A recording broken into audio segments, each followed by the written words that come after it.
Sid. Hey, good morning, Misfits. Episode 464, May 30th, 2020. Hope everybody's doing well. My name is Sean Murphy, your head misfit, along with an amazing group of misfits who join every day, 6:30 a.m. on the weekdays and 8:30 a.m. on the weekends, Central Standard Time, or CDT. I guess that's Central Daylight Time. They want to change everything. So some of us old folk can't keep up with all the changes. But what we do every day is we have a conversation about you, about us, about the ability to have more, do more, be more, all by doing less. With the underlying story of how do we deal with the old story and how do we make the new story become more true, become the story that we want to tell more often. Sadhguru says, you have a choice, misery or joy. In the Bible, it says, choose life or death, and then gives you the cheat code. Choose life.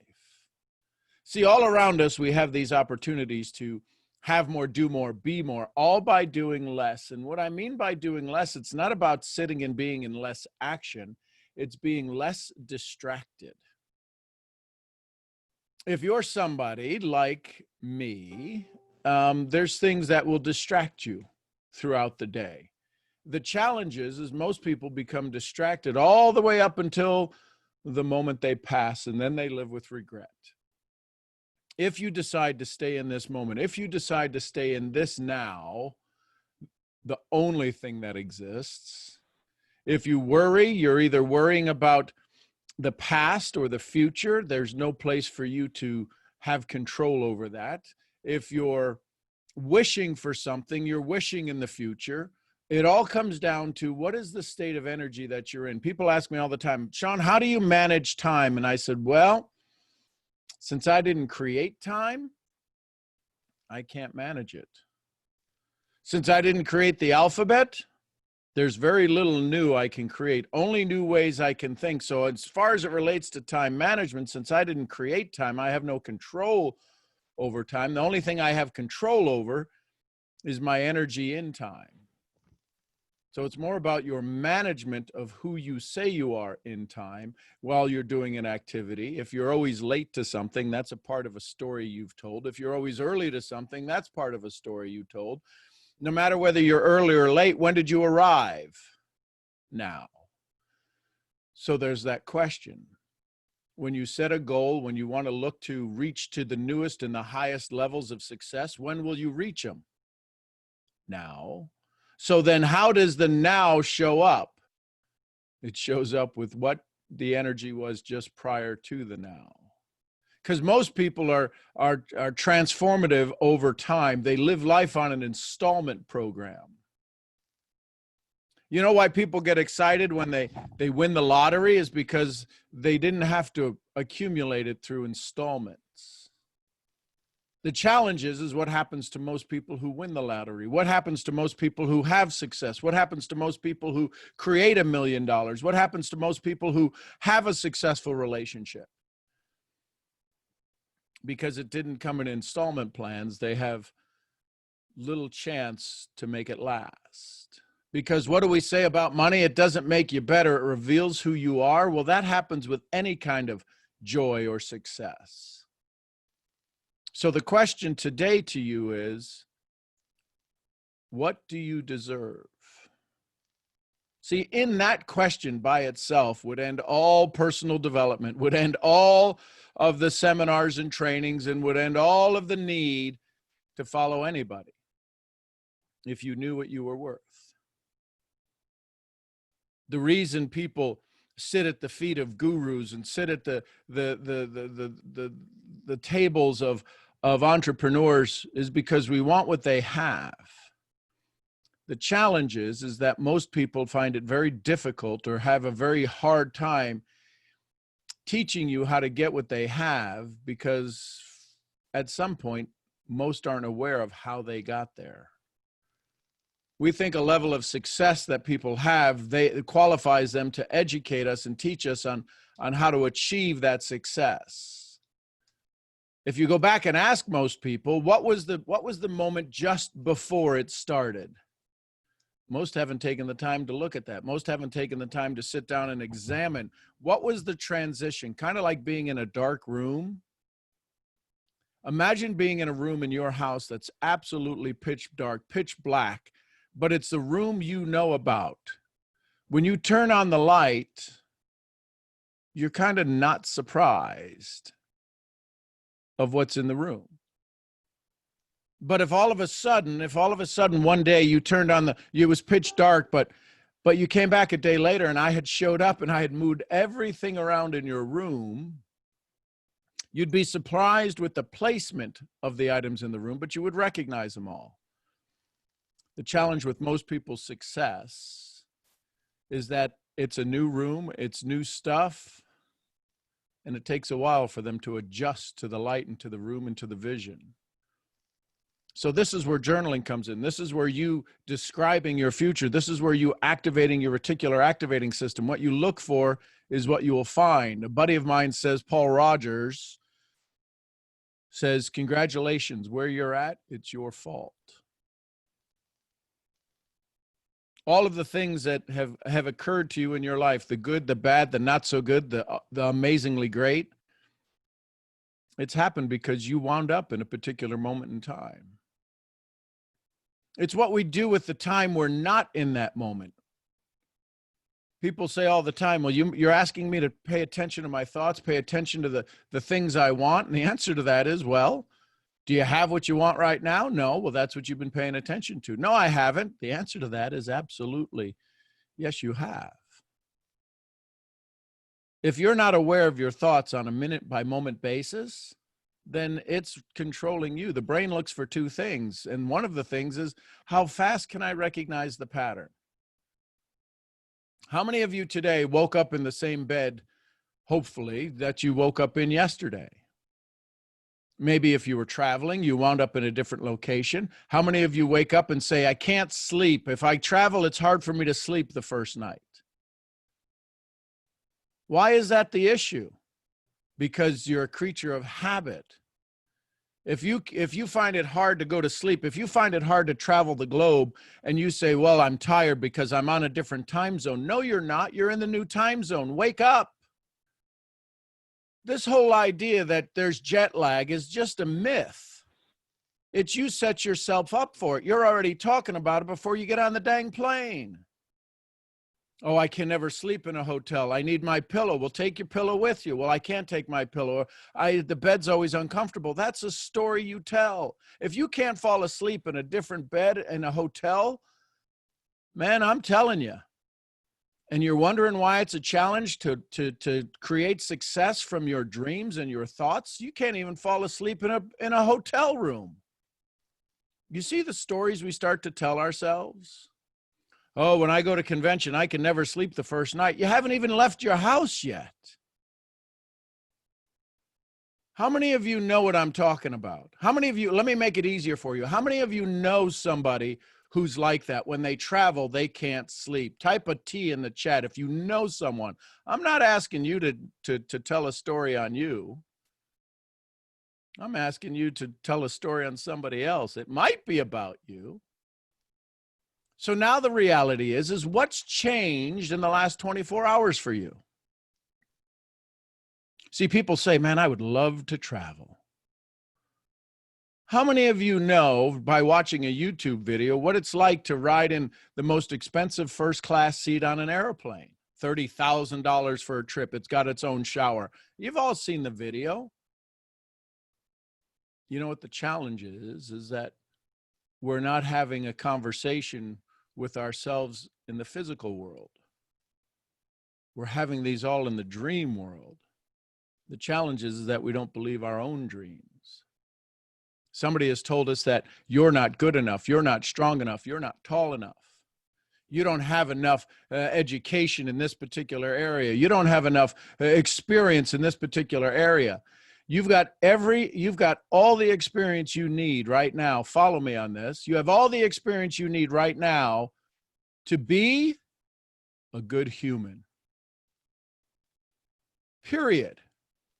It does. You don't have to be 80 to be a good human or 18 to be a good human. Right now, who you are, who you sit with right now, the person that you're sitting with, the thoughts that you're sitting with, you can be a good human right now. And if you look around the globe with the protests that are happening and a variety of things that people are complaining about, what does that serve other than fighting, anger, frustration? How many of us believe our thoughts can influence our day? What would you think were the thoughts that has to happen for somebody to go out into the protests? What we resist persists. So there's just a little bit of a morning rant, a good morning Saturday. Hope everybody's doing well. I see a dear friend of mine has her hand up in Germany. Hey, Steph, good morning. Good afternoon from here. Good afternoon for you. First off, thank you for that. That was a great reminder. I have two things. One thing I wanted to share, one question that I had that I wanted to ask you yesterday already. The first thing I wanted to share is that today I was able to, and I'm grateful that it happened, I was able to recognize shifts in my energy. I had a conversation with a friend of mine, and I've noticed in the past like how negative she tends to be. And I was watching myself, like listening to my inner self, and I could feel the shift in my energy, how I became annoyed and aggravated, and I just stopped. I just stopped the conversation. Then I had your voice in my head, go journal it. So that was the first time I was actually like aware of my own, like the shift of my energy. So I found that really cool. And how does that make you feel? Good, because it tells me I'm making progress. And how fast, so this progress that happened, it went from a point A to a point B. How far do you think it went, this progress that you had? How far do you think it moved the needle for you? No, I don't know. Okay. How far do you want that needle to move? If it's progress, was it progress in a positive way or a negative way? Oh, definitely positive. Okay. Well, again, you know me. I ask the obvious. Yeah. So it was progress in a positive way. What would be farther? Yeah. What would be the next level of progress? To not even engage in the conversations, because I did start and then I noticed like the shift. So how do you not engage in a conversation and still be friendly? Just friendly say that this conversation would lead to a level of shifting my energy, and I don't want that because I want to stay where I'm at. Okay, so does that sound friendly or selfish or self-full? Self-full, I would say. Okay. So how do you still engage them? So if you're going to tell them, I don't want to talk about this, what might be the different scenario? How do you set it up before the conversation starts? I don't know. Hey, Steph, has anybody told you how amazing you are today? No. Well, Okay. you just did. You're amazing. So maybe sometimes when you hear me on these calls, when I say something to somebody, I'll see a smile in their face or something, or there's a little stress, and I'll say, hang on to your thought. And you pay them a truly heartfelt compliment. Okay. And maybe that sets the stage to have a different level of vibration. I like that. Because a lot of times people are playing the song in their head that's on replay. And the song that's in their head is the energy that's flowing from somewhere in their body that's saying, this is the level of energy I choose to be at. And then we have a chance we have the opportunity to either sit in that stream and row against it, or we can change the stream. I like that. Awesome as always. It's again, so I hope everybody hears the lessons, because that's what I'm always doing my best to reveal is, what's the thing we're not thinking about? You went and journaled it. Absolutely magnificent. What's the next level of it? How would you, let's use Grant Cardone's language, how would you 10X that experience? If you became aware of it, you went and journaled it, and now you understood it. So what's the best way to make sure the next time you enter into any conversation, it's 10 times better than the way you left this one? Mm. See, even that seems kind of crazy that we don't think about that. Yeah. Because we're okay with the installment plan of life. Now we'll take the poop storm of bad, and we'll take tornadoes and hurricanes and stories all the time of, oh my God, it's just everything went crazy today. But why can't everything go perfect today?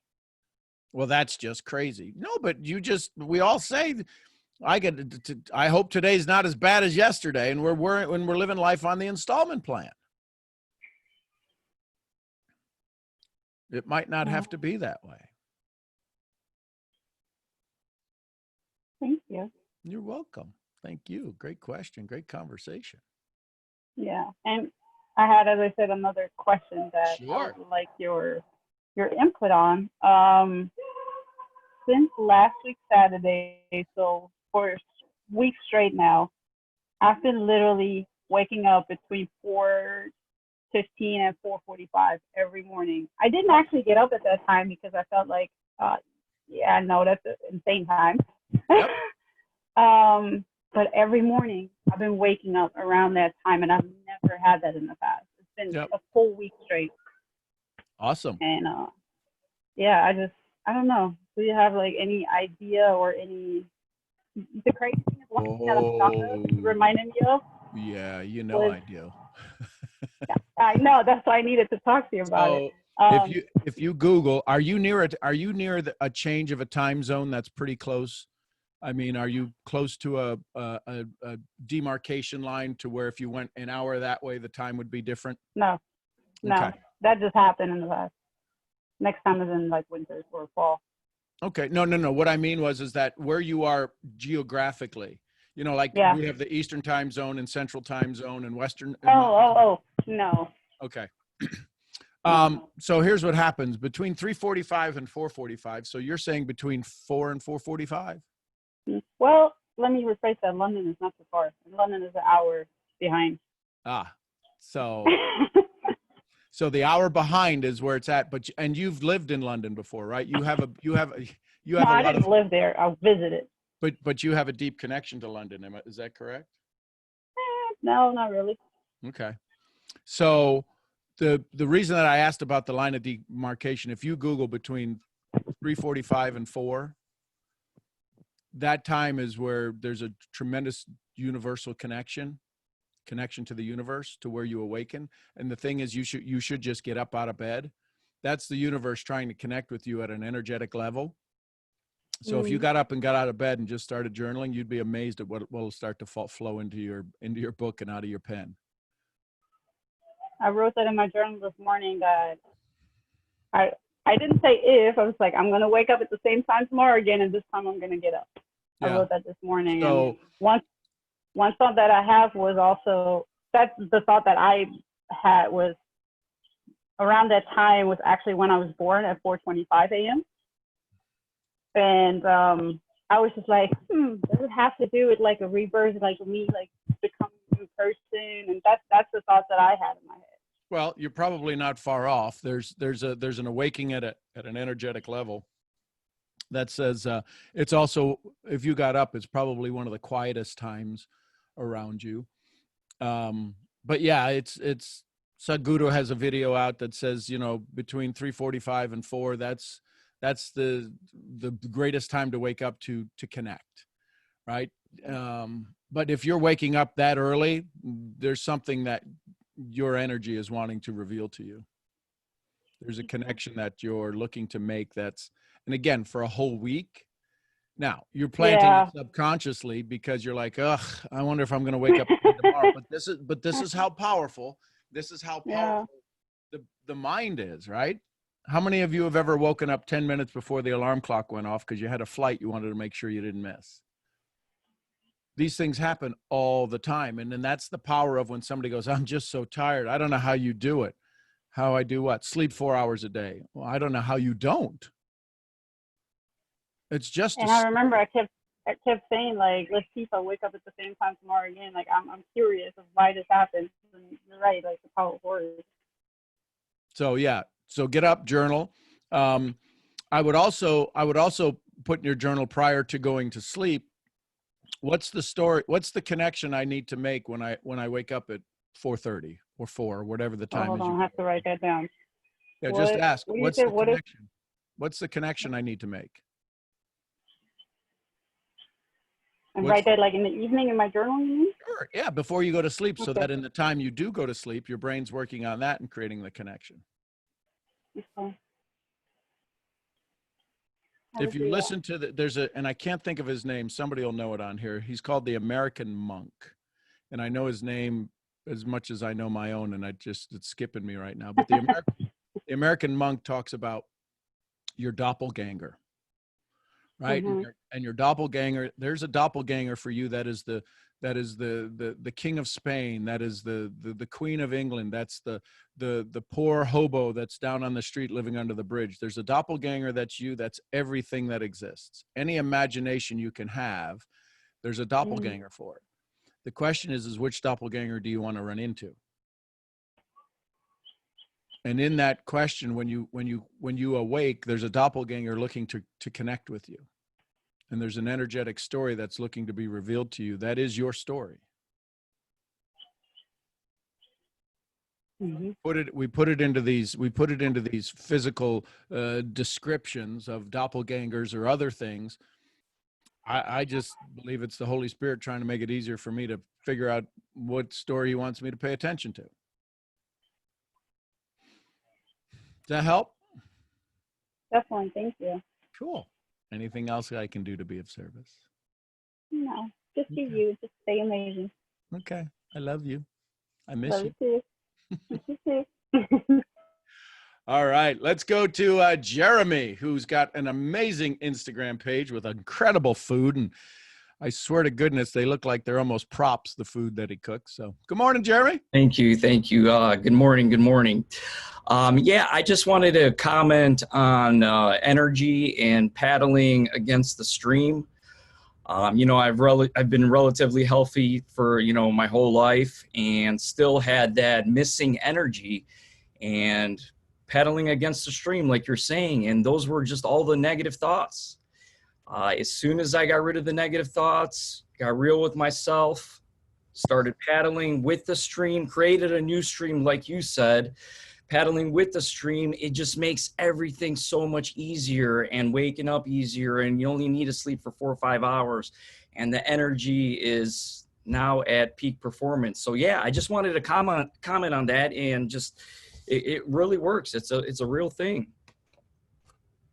It is. And so, remember there's that book, I think it's a book, Everything I Needed to Learn. It was a poster, Everything I Needed to Learn, I Learned in Kindergarten.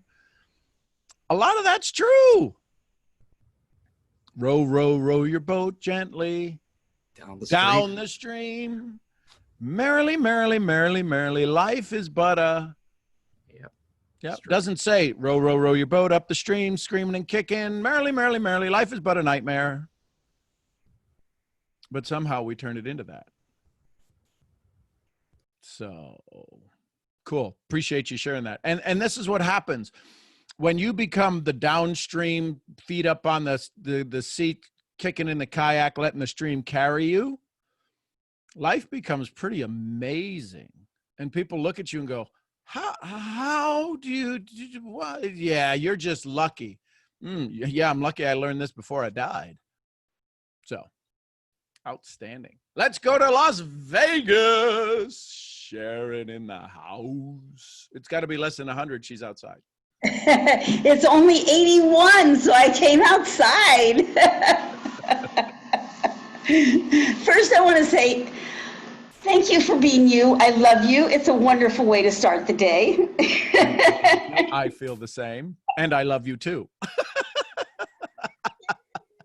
You know, and I've been waking up. It's like I wake up almost in time to get to your 4:30 call, but I don't want to do that during that. Because then my whole day is around that, or at least it has been the few times I did it. Right. But I was hearing what you were saying. I was thinking, you know, I could get up and do that dialogue I've started doing lately. Yes. Talk about a silent connection and just, yeah. Oof. And then after I've done that, decide if I'm too sleepy, go back to sleep, or if I'm awake, come on your call. And I may not get there on time, but Sure. it is, I've been waking up pretty consistently between 4 and 4:30. Yep. Or between 3:45 and 4:30. So, and then I just go back to sleep after from the bathroom. So I'm gonna try adding that new thing. And the other thing I was gonna say was, you were talking about managing time, that we don't manage time. Right. And what I've noticed is when I've given myself permission lately to start my day with this conversation with Jesus that I've been having, and my morning devotional, and the stuff that I don't usually give myself enough time to actually do, the time expands. And I realize that part of the difference is that when I get up and I'm on my racing, mode of do, what happens is I'm not there at all. Did you just say doo-doo? Yeah, I just said doo-doo. My doo-doo day, that's what I have, is the doo-doo day. We're not in kindergarten. Stop. No, but I am. Well, it's like, it's hard to be present. It's hard to manage your time or manage yourself when you're not here, when you're somewhere else. And so what happens is that the somewhere else is, so what I notice is, like, I've got a lot of incompletions right now. There's a lot of stuff that's partially done. And judging that makes it even harder to get them done. I look at you and you start things and it's like, oh, well, I'm doing something else now. And you don't judge it. You just have a lot of incompletions out there, but you finish what you want to finish. You finish what's important to finish. And so what I'm looking at is putting the important things first there. And I'm still noodling in my head what you said to me about, about preparation.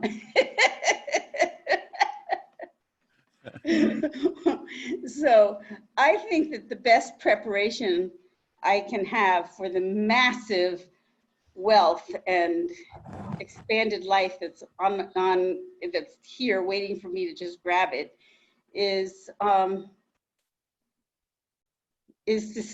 stay present, right? I mean, is to write that journal. And like yesterday, I gave myself an hour for the journal. Took 20 minutes, and it's like, that's okay, because that's all it took yesterday was 20 minutes. And it's a powerful 20 minutes. There's a difference. Exactly. Because you did less, and in 20 minutes did a whole heck of a lot more. Exactly. So I'm excited. I mean, it's like, okay, where are we headed now? So now the question is, what happens if that 20 minutes gets even better? Well, let's see. For 3 days, I've had the most amazing conversations. And what happens for me when I think, oh my gosh, this was so amazing. How could it get any better? And I can collapse myself and stop and say, oh, well, it can't get any better. You better not try. Instead of letting that continue. I can. I have in the past done things like that. And here's the thing. 3 days have changed everything. Yeah. And there are 3 days that could not have happened, but you chose to make it happen. And it's a technique and a skill that you've had in the past. The results look the same, right? It's stuff written down in a journal. It looks the same, but now the question is why is it so energetically different? And we've talked about that. You've shared that. And so now if it's energetically different and you're able to do in 20 minutes what used to take an hour, collapsing of time, getting out of the way, more powerful, that's an exponential, right? This isn't addition anymore. It's now multiplication. And now it's quantum jumping, right? Because what would have taken or hasn't been able to be done in 3 months has now been done in 3 days. Right. What do the next days hold? And now here's the question, Sharon. As you begin to unravel and unfold this part of you that has always been there, there's probably going to be the need for the new story as you begin to expand in a way that I just had this picture of like a cartoon of where all of a sudden somebody pushes a button in it and the raft expands in the room and everybody's pressed up against the side of the wall. And people are going to be going, hey, what are you doing? And so just be in your conversations, you might ask or see if it reveals itself. So what's the preparation for those around me who might not be on this journey with me? Yeah. Because now all of a sudden it's what happens is the question that I ask everybody, and I'd ask the 46 people on here, who becomes jealous as you grow? And everybody says, well, nobody. Well, that's a bunch of BS belief system. Sideways. Because when you grow, they're not growing with you. If you haven't given them permission to stay where they are or to join you, they get mad because you haven't gotten permission to leave. And that's the thing, is that we don't need the permission to leave, but we need to make it work in our own head. Listen, I imagine if every time you went on a trip, you never told anybody. You know how many people be freaking out? We leave notes for people when we go on a trip. We give them detailed instructions of where we're going. We give them flight plans and hotel rooms and everything else. But then we go, well, I'm going to go develop personally. And we tell no one. And we wonder why we get our ass snapped back into reality going, well, that didn't work. Well, and the other piece of this is that I'm leaving the conversation. I apologize. Sorry, Sherry. We're supposed to stay here. No, you can go wherever you want. It's a free conversation. You make me so happy. It's all you. And that just happened. What I was just thinking was about sleep. Right. Because I know I do really, I really function best when I get, 6 to 8 hours sleep.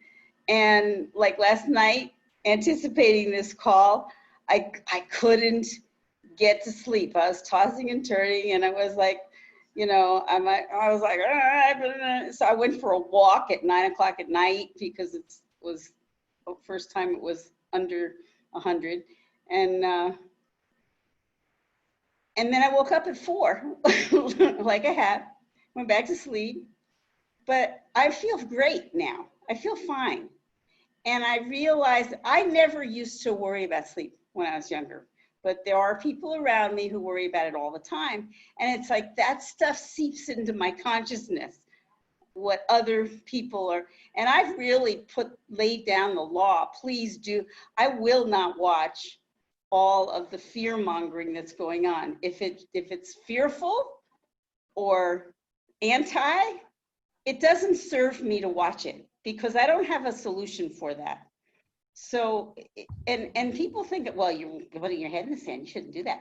You know, as far as I'm concerned, if I don't have something positive to contribute, I don't want it in my consciousness because it just muddies. So, you know, you said a funny thing, and which is, again, if we start to pay attention to the verbiage that is said to us, why does your head have to be in the sand and not in the clouds? When somebody's a daydreamer, it's the head in the clouds. When somebody's not paying attention to what I want you to pay attention to, your head's in the sand.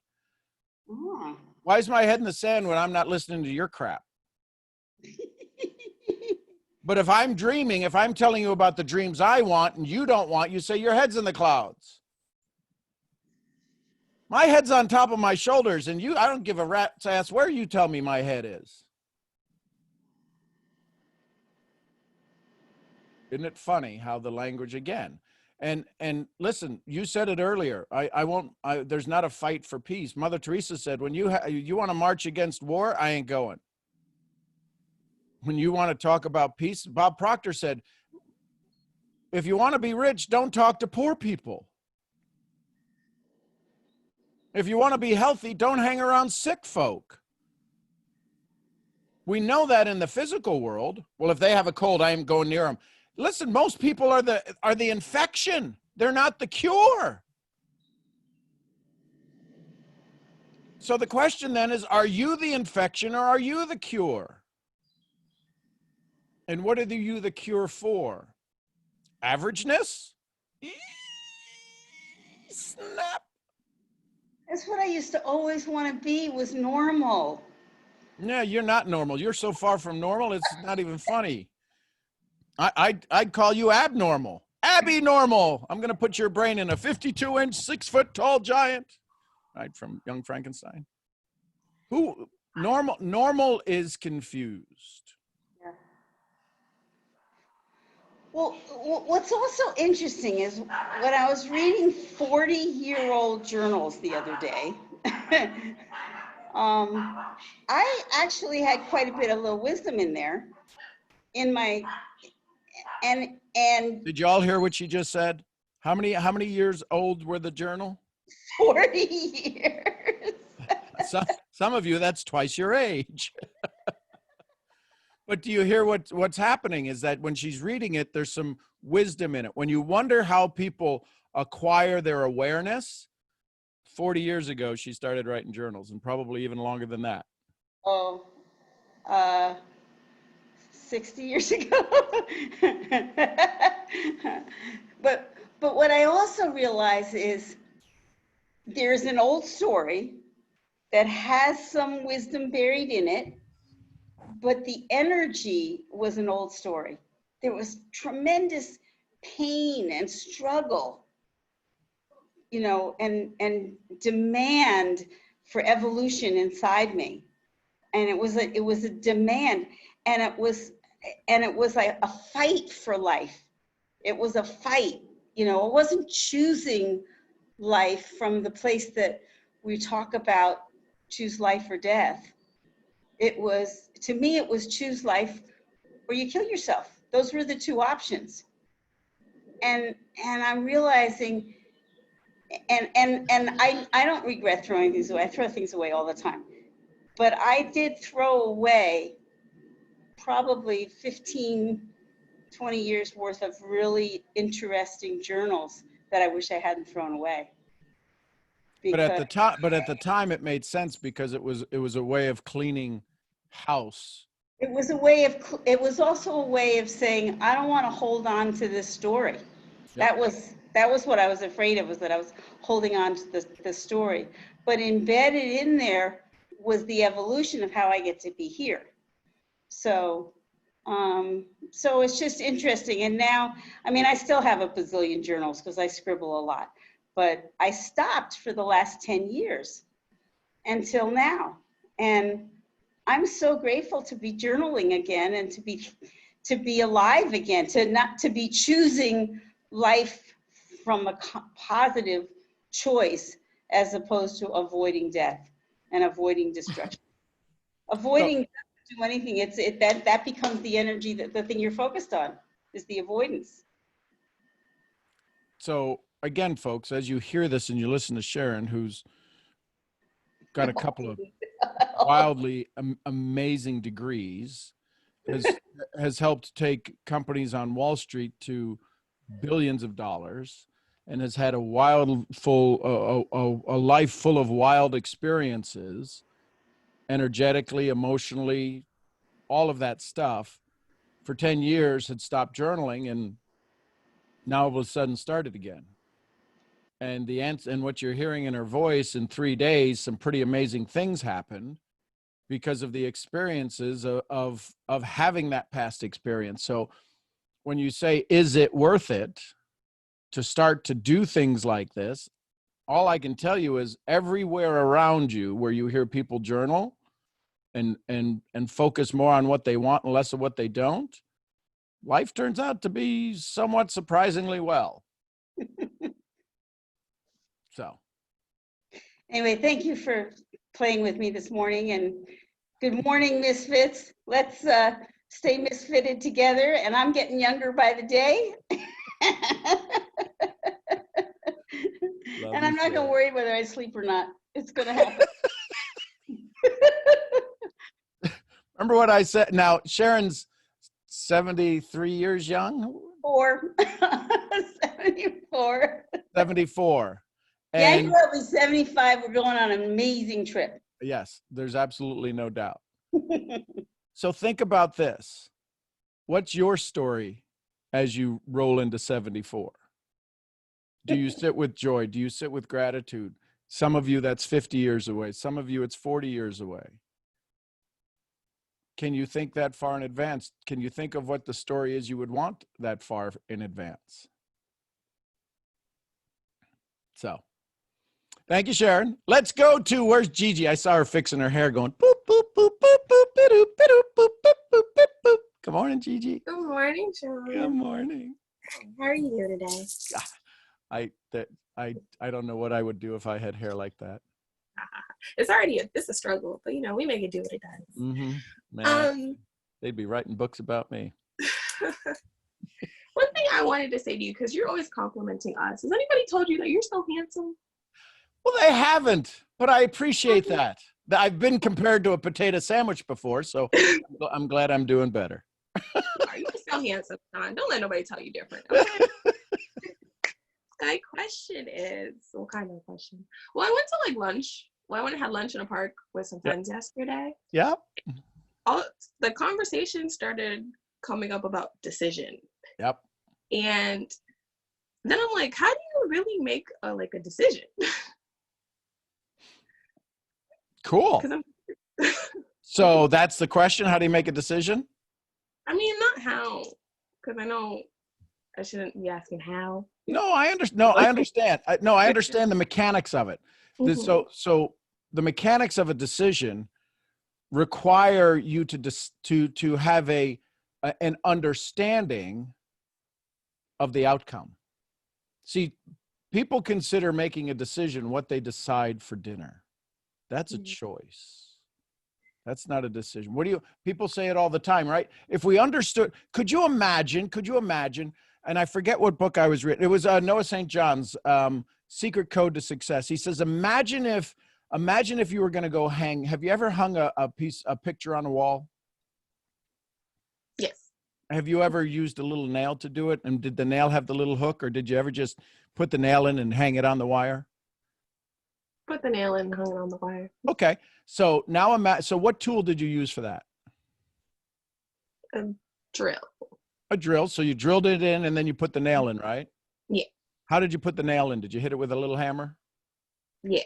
Okay. So you had a hammer. So now imagine all you had to do was hit the head of the nail in, right? Just right. And then if you did everything right, the picture hung without an issue, right? Mm-hmm. Okay. Now imagine you're going to use a chainsaw. Do you think there's a chance you could get the nail in? No. Well, you could, but the wall might not be there. Yeah. So now that's a choice. A hammer or a chainsaw, which do you think would be a better choice? A hammer. The decision would be is that you carry the chainsaw around and you do everything with the chainsaw. Could you eat with a chainsaw? See, there's a difference. There's a difference. A decision means you cut off everything else. Most people use the wrong word all the time. Right? Decision. Well, you decide. Well, if I decided, that means everything else is off. And how many of us, listen, I'm going to pick on the guys here for a second. How many of us have ever had a conversation with our girlfriend or our bride or our fiance or our significant other? How many of us have ever had a conversation with them and they asked you where you wanted to go and you were a little pissed off and you gave the restaurant that you know they don't like? Well, I don't want to eat there. Well, you decide. They say you decide. Chinese food. I don't like Chinese food. Well, you told me to decide. Why don't you just pick it? You ever have a conversation like that? If you've ever had a conversation like that, type a C in the chat. Oh, shocking. See, all too often, we let the word decision force us into deciding. It's just a choice, happiness or joy. It doesn't have to be so catastrophic. But the reality is that when somebody asks you, what do you want to eat? And you say, I don't know, you decide. Well, I can't decide either. And then we get frustrated because you know that any restaurant you pick is going to be not the right restaurant. Well, let me ask you this. When you have a conversation about your goals, exactly. When you have your conversation about why isn't joy or misery joy or misery is a decision. It's the ultimate decision. You cut off everything else. It's not a choice. Yeah, he says that you have a choice, but it is a decision. You have a choice. Choose joy or misery. But if you choose joy, isn't that the deciding choice?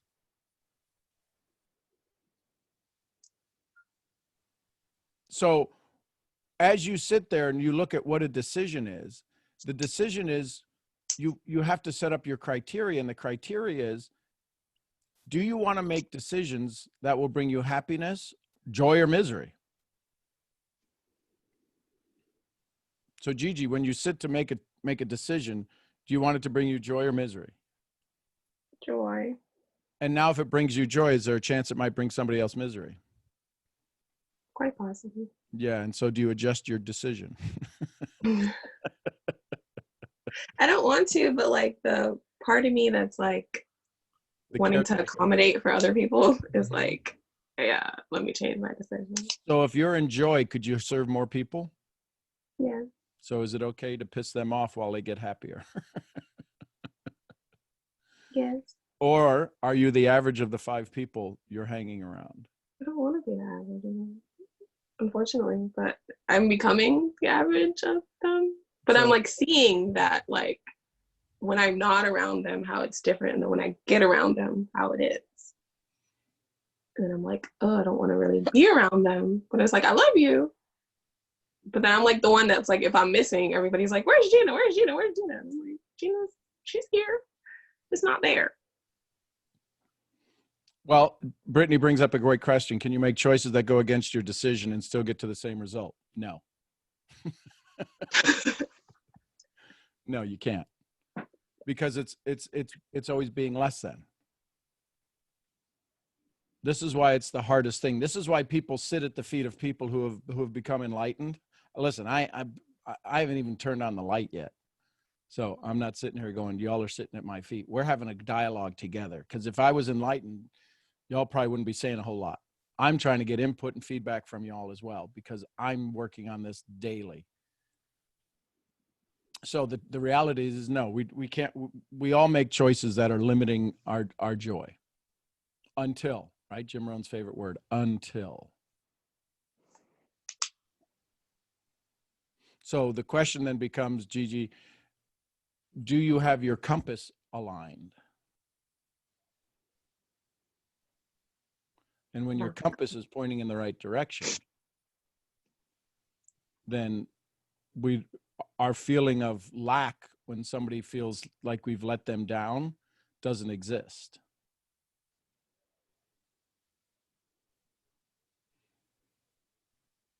So when you can make your decision regardless of other people's input, and it keeps you in joy. Now, you may make a decision that you think is fully, this is my joyous decision. I'm going to be in complete and total joy right now. And you make it and the world collapses around you like, well, let's take a peek at that and see how we wound up in this hole.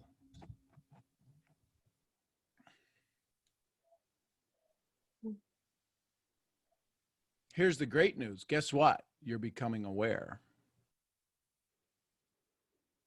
I realized that. And then I remember you saying once you become aware, it's like you can't go back.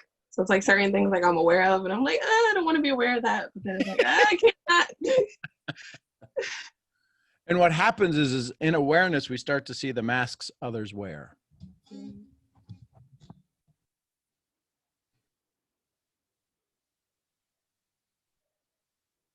So I'm seeing bits and pieces of chat, so I may not know where this is going. The opportunity to start again is always there. There's no need to start again if you're in joy. Well, I was asking, Sharon said, because, okay, so to my question about can you make a bad choice but still be committed to your decision, right? And she said, if I decide to be healthy and if I made the decision to be healthy and I eat food that does not nourish me, I'm not being firm in my decision. So what I was asking was is that not just a bad choice, and you can still, a mistake or a distraction, you can still recommit to the original decision. Maybe just like someone who's married and they decided to, make that commitment, but if they cheat, mistake, whatever, they can still recommit to that decision over and over again. Correct. So here's the question. And this brings up a great conversation. I believe it does. If deciding you wanted to eat healthier and you eat a big bowl of ice cream, or deciding you want to get married and you cheat on your spouse, why are they different in nature? Why are they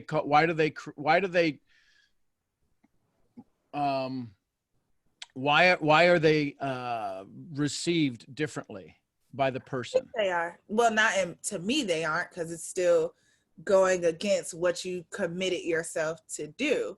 Right. So, yeah. But why is it that but my question is, and again, this isn't directed to you, we're having a dialogue.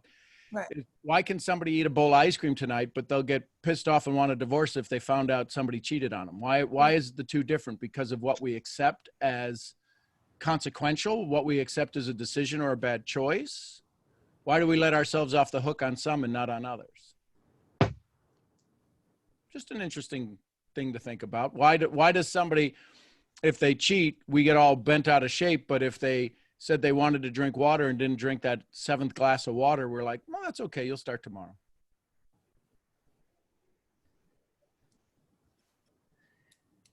Just again, it's yes, and I believe energetically. So then the question is that why is marriage such an energetically strong commitment versus whether I eat healthy or not?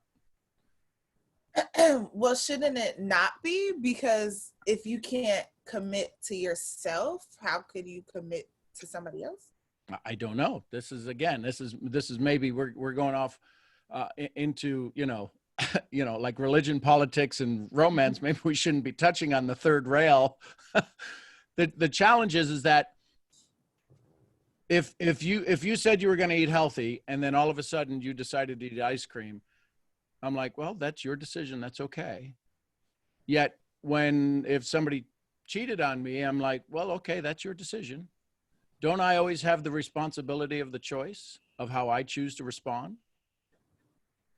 So when somebody tells you you're not good enough, same thing. When you have a friend who leaves you, and this isn't in a relationship, this is just somebody you counted on, and then all of a sudden one day they reveal themselves to you in a way that you're absolutely shocked and you no longer talk to each other.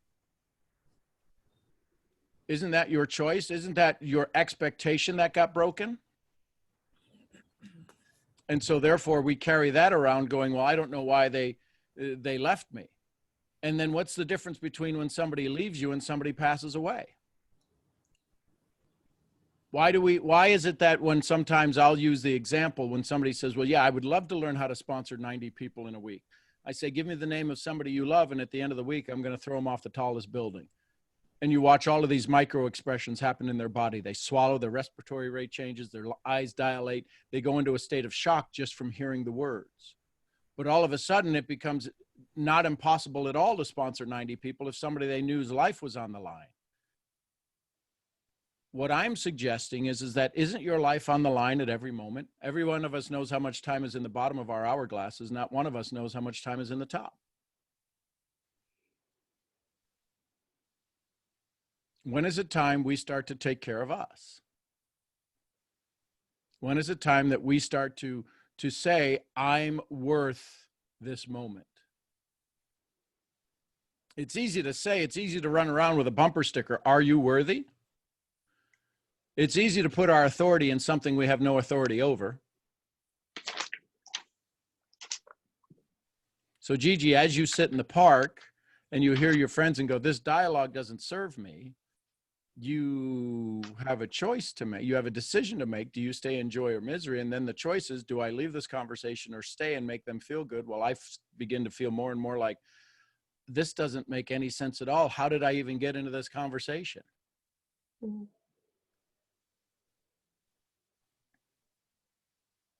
But the great news is you're becoming aware. Before you would just be along in the ride. You'd be going down somebody else's stream, and now you're starting to get into your stream. And people are going to go, hey, why aren't you in our stream? Have you smelled your stream?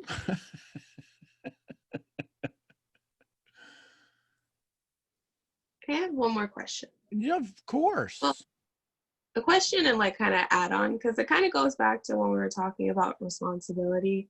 And when I was listening to the inner engineering, Sadhguru was talking about responsibility, we kind of cloud it and think it's like we take fault instead of seeing it as our ability to respond. Because your ability to respond would be limitless. And then when I seen it, it was like, if my ability to respond is limitless, then I have no limitations. So the limitless comes from which part? The known or the unknown? The unknown.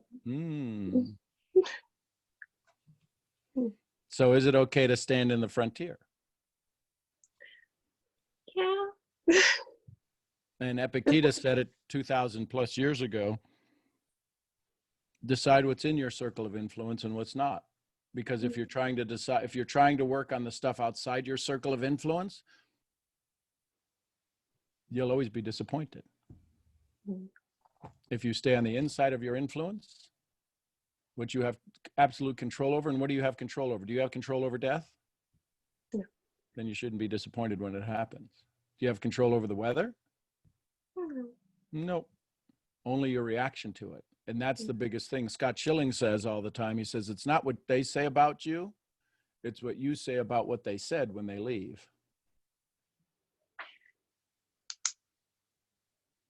So if you walked away from your friends, is there any chance, is you leaving a conversation, them, imagine if they were, what's a food you don't like?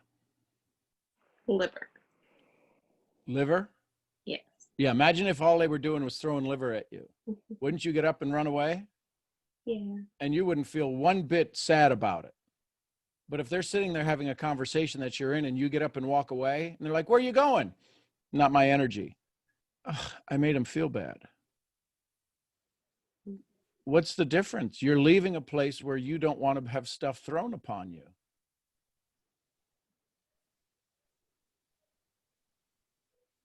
Or sit there and become the observer. That's what I do. That's the thing that I've been able to engage in myself. Go, ooh, this is going to be good. And I get out my mental notepad and I become the reporter going, did you hear what they just said? Oh my goodness. And it was said to me, at me. I become the reporter of these conversations. And that's why I came up with the phrase, I've never seen anybody do you as good as you do you. Oh my goodness.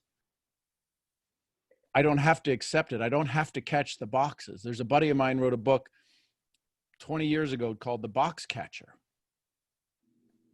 We don't have to catch the boxes. I don't get paid to catch boxes.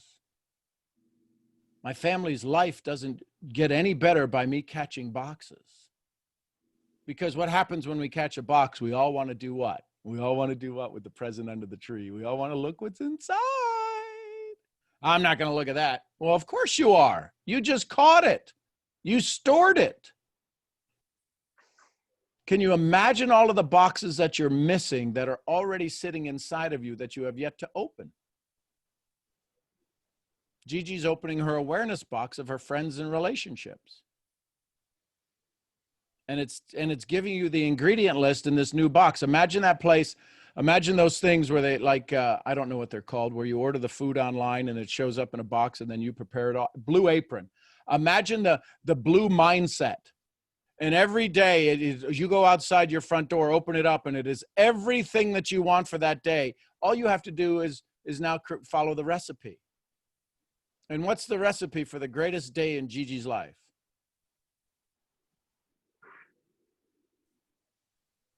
Maybe that's why we have some issues. Yeah. We're not sure the recipe.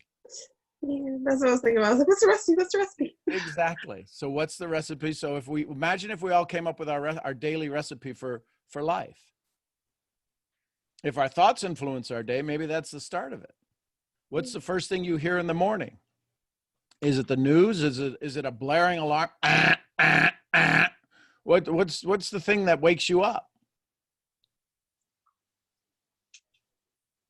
What's the thing that wakes you up? Because what wakes you up has a tendency to probably keep you awake. Is it your iPhone and you're reading social media before you get started? Do you have a video loaded that's an inspirational video that when you wake up in the morning, you find it, hit play, and all of a sudden you have words of inspiration flowing into your life? Do you have energetic music flowing into your life? Or do you wake up in your thoughts of yesterday, the same 70,000 crappy thoughts from yesterday? And now it's a freaking math problem, and you've got to overcome that by going, I'm gonna do everything I am the same way I did it yesterday, but I'm gonna have a better day. What? You woke up in bed the same way. You got out of covers the same way. You said the same noise every day. You scratched yourself in the same places you did yesterday, and you walked to the bathroom and you used the bathroom the same way you used it. You really want to pay attention to life? Wipe yourself with your opposite hand. You'll see how quick you'll pay attention to the details of life.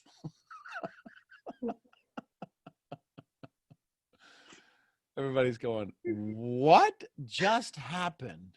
How did we get a left turn to wiping yourself with your different hand? You'll pay attention. You'll realize how true that statement is. You may get a little poop on you.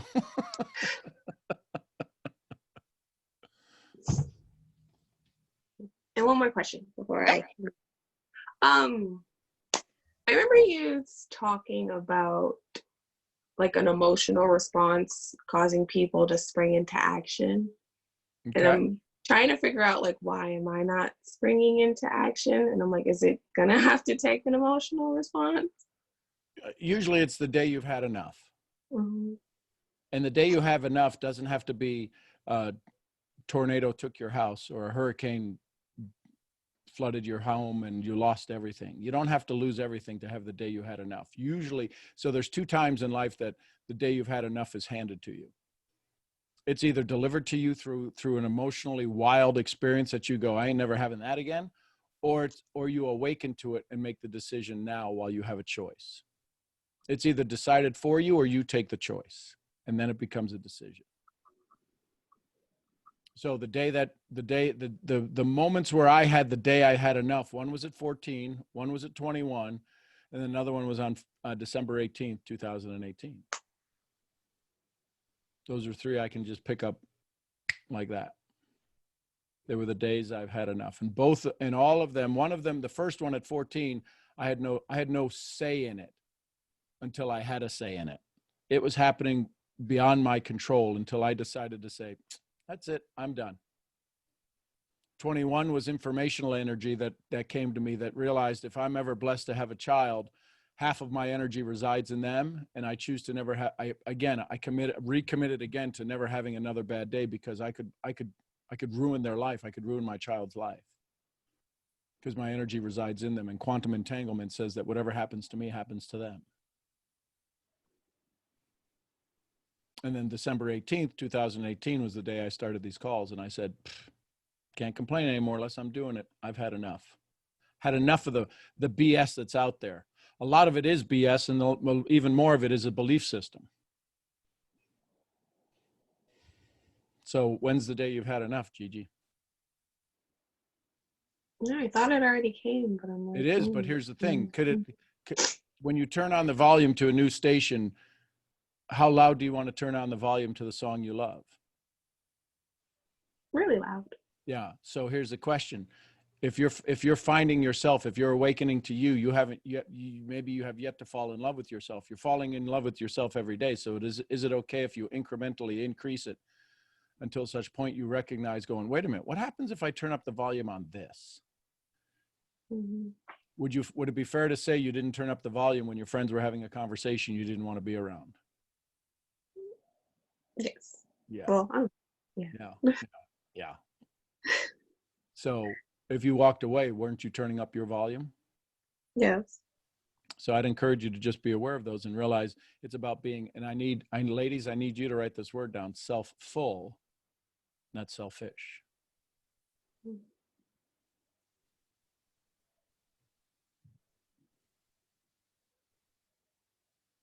Does that help, Gigi? Yeah. The only thing is, like, I tell myself if I'm not, like you say, like, if it's either do something, like, I can't complain if I'm not going to do anything. So then I'm like, okay, I just won't complain instead of doing something. Right.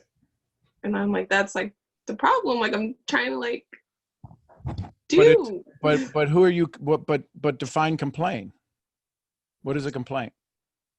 Like, I don't even know. What is the complaint? Mm-hmm. Isn't it an action? And then, well, a complaint is saying you don't like something. Yeah. And then still sitting with it. But what if the complaint became a compliment? Okay. If you started wearing, I don't know, you started wearing a purple wig, Mm-hmm. people are like, what are you doing? No, that doesn't suit you. It's not a complaint, it's a compliment saying you need to be more you than whatever thing is you're trying to be. So what if you looked at the complaint and turned it into a compliment? Who gets served in a complaint? Not Nobody. you. Who gets served in a compliment? You. Mm-hmm. Wouldn't it make more sense to compliment yourself more often? I deserve better than this. This conversation isn't bringing me joy. I deserve better. Mm. And you start to compliment who you are and not complain about who they are.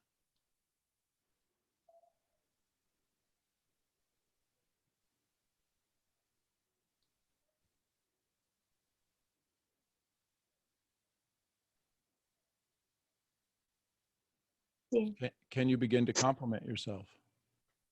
I can. Okay, let's start. Let me hear one. I'm beautiful. Yep, there you go. Do you deserve to have beauty throughout your body? I do. Okay, so what does a beautiful heart sound like? What does it sound like? Mm-hmm. A beating heart. Mm-hmm. Fast or slow? Steady. Steady. Strong or weak? Strong. So if anything takes you out of that, are you being beautiful? Yeah. So do you really want to be beautiful? Yes. Then I'd pay attention to that and compliment yourself as often as you can. Okay. Change the way we look at things, and the things we look at change.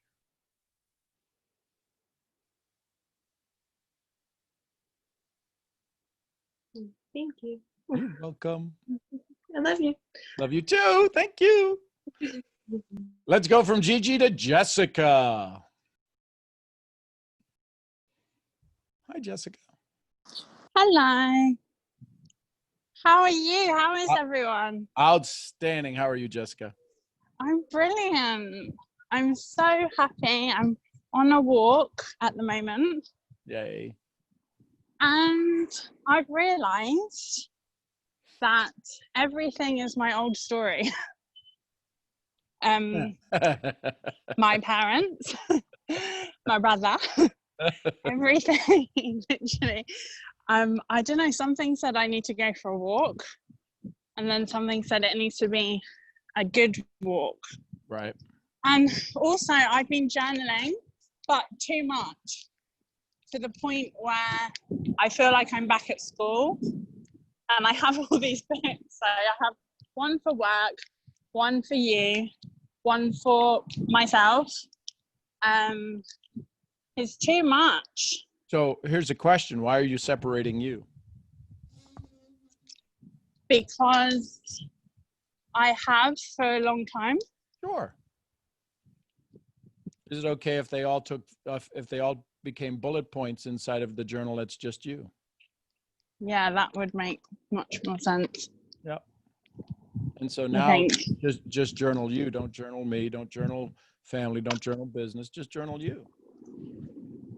And now all of a sudden you start a coalescence of your energy, and it all stays in the same book.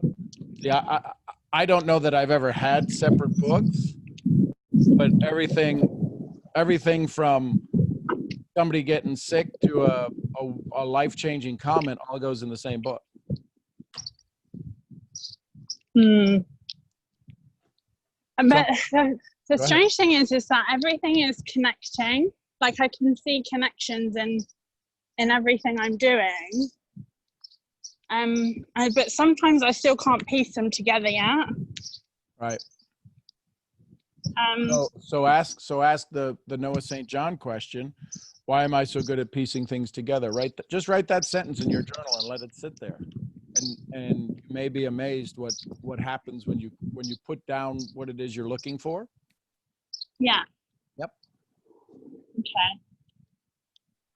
So I moved my room around because I had to. And while I was throwing things away, a lot of kind of childhood things came up. Okay. And I can see where everything's like a distraction. It's like, oh, look over here, look at this, look at that. And I'm like, no. Because I remember Nano saying, stand guard at the door of your mind. And I feel like I need 3, 4, 5 bodyguards at the door of my mind. Or you need 4 or 5 guards at the door of your mind, because the people at the guard of your door compared to the door are what? I don't know. Finish the sentence for me. I'm confused. Well, so why would you need 4 or 5 guards? Because distractions come from everywhere. Right. So rather than 4 or 5 guards, what would happen if you only had one? What would be the physical nature of the one versus the 4 or 5? Then I'd be more focused. Just put a bigger guard at the door. You've got too many small guards. One of two things. Either you're going to physically, mentally, visually see the door get smaller. You've got the door's too big to get into your mind. Right? Mm-hmm. Or you get a bigger guard. Okay. Do you feel the release that just happened? Yeah. Yeah, I do. Because again, wanting to serve all well. Yeah. What happens if all of a sudden nobody's coming at the door anymore? What would have to change for nobody to be, that you wouldn't even need a guard? I would have to think differently. And so if you thought differently, would it be that the only people that came to the door were people that wanted to serve you in your mind? Yeah. Because I want to attract them. Right? So, yeah. So the question then is now, what might have been attracted to that energy? What might have been attracted to that energy that caused them to want to destroy what's in your mind? If law of attraction works, and it works for everything, what would be the vibrational change? What is it that you're afraid they could take that you now realize they could never take? Okay. That's a lot of food for thought. So on your walk, and are you still walking, physically moving forward? Yeah. So what would have to happen for somebody to take away your next step? Oh, a lot.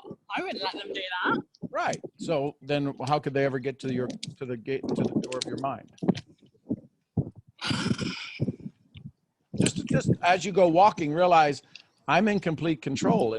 And if somebody puts a log in front of me, I'll either go over it, under it, around it, but I'm not going to stop. And there's no way they can stop me. So I don't really need any more guards at the door. So it's not about plan A, it's about plan A, B, C, D, E, F, G. Well, no, it's about plan A, but there's no distraction to plan A. Okay. And if at any moment you're going to make a decision, if you're not going in a circle, you're going to make a decision to stop and turn around and go home. Okay. Yes, because I find that I'm just keeps like things keep coming up and then but now I'm glad that I can stand back and I can say, well, that was then and this is now. Yep. So that's the best that they could do, or that's the best that that was there at the time. Yep. So, and like you said to someone else today, I think, yeah, I know you said, when do you choose you?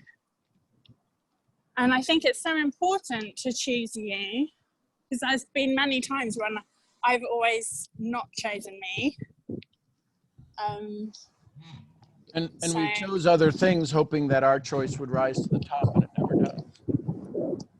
yes. So therefore, we do have to choose us first. And when we choose us first in a state of joy, then guess what? We get to serve all of the people. Yeah. Which is what we need to do, because people need people right now, especially now. Yep. And it's going to get even more interesting. Yeah. Another question. Okay. When sometimes, when you're not sure if something is an old story or the new story, or they're a bit of both. Right. What do I do? How do I decide? Well, ask yourself, joy or misery? For me? Yeah. If it's old story or new story, is it the now story? Oh, okay, that changes that. Right. Yeah. And the only way you know if it's a now story you want to keep, right? Because the old story becomes now, or the new story becomes now. New. Right. Yeah. And even the newest one on this walk is a now story. Yes. And when you talked about you need 4 or 5 guards at the door, that was the old story, even while you're in the now story. Oh, no. But we weren't even paying attention to the now story. The now story was you were walking in a beautiful park or somewhere beautiful that you decided to walk. The sun is out or whatever it is, or it could be raining, but you're on a walk to take care of your health and do all of these things, increase your cardio, yada, yada, yada. And even in the now story, you went off onto an old story, which is okay. That's why we have the conversation, to become aware. Yeah. So would it be okay if you enjoyed, are you walking on what are you walking on? What's the surface that you're walking on? Concrete, pavement? It's concrete. I'm walking by a canal. Okay. And it's really nice, and the ducks are out and everyone's cycling. It's lovely. Okay. Can you hear the cycles? Can you hear the whir of the tires on the pavement when they go by? Yeah. That's getting in the now. Okay. Can you hear their breath when they go by? Yeah. Can you hear the wind brush against you when they go by? Yeah. Can you hear them and the ducks at the same time? Yes. Now you're really in the now. It's joy, isn't it? Yeah. So we don't need a guard at the door. Okay.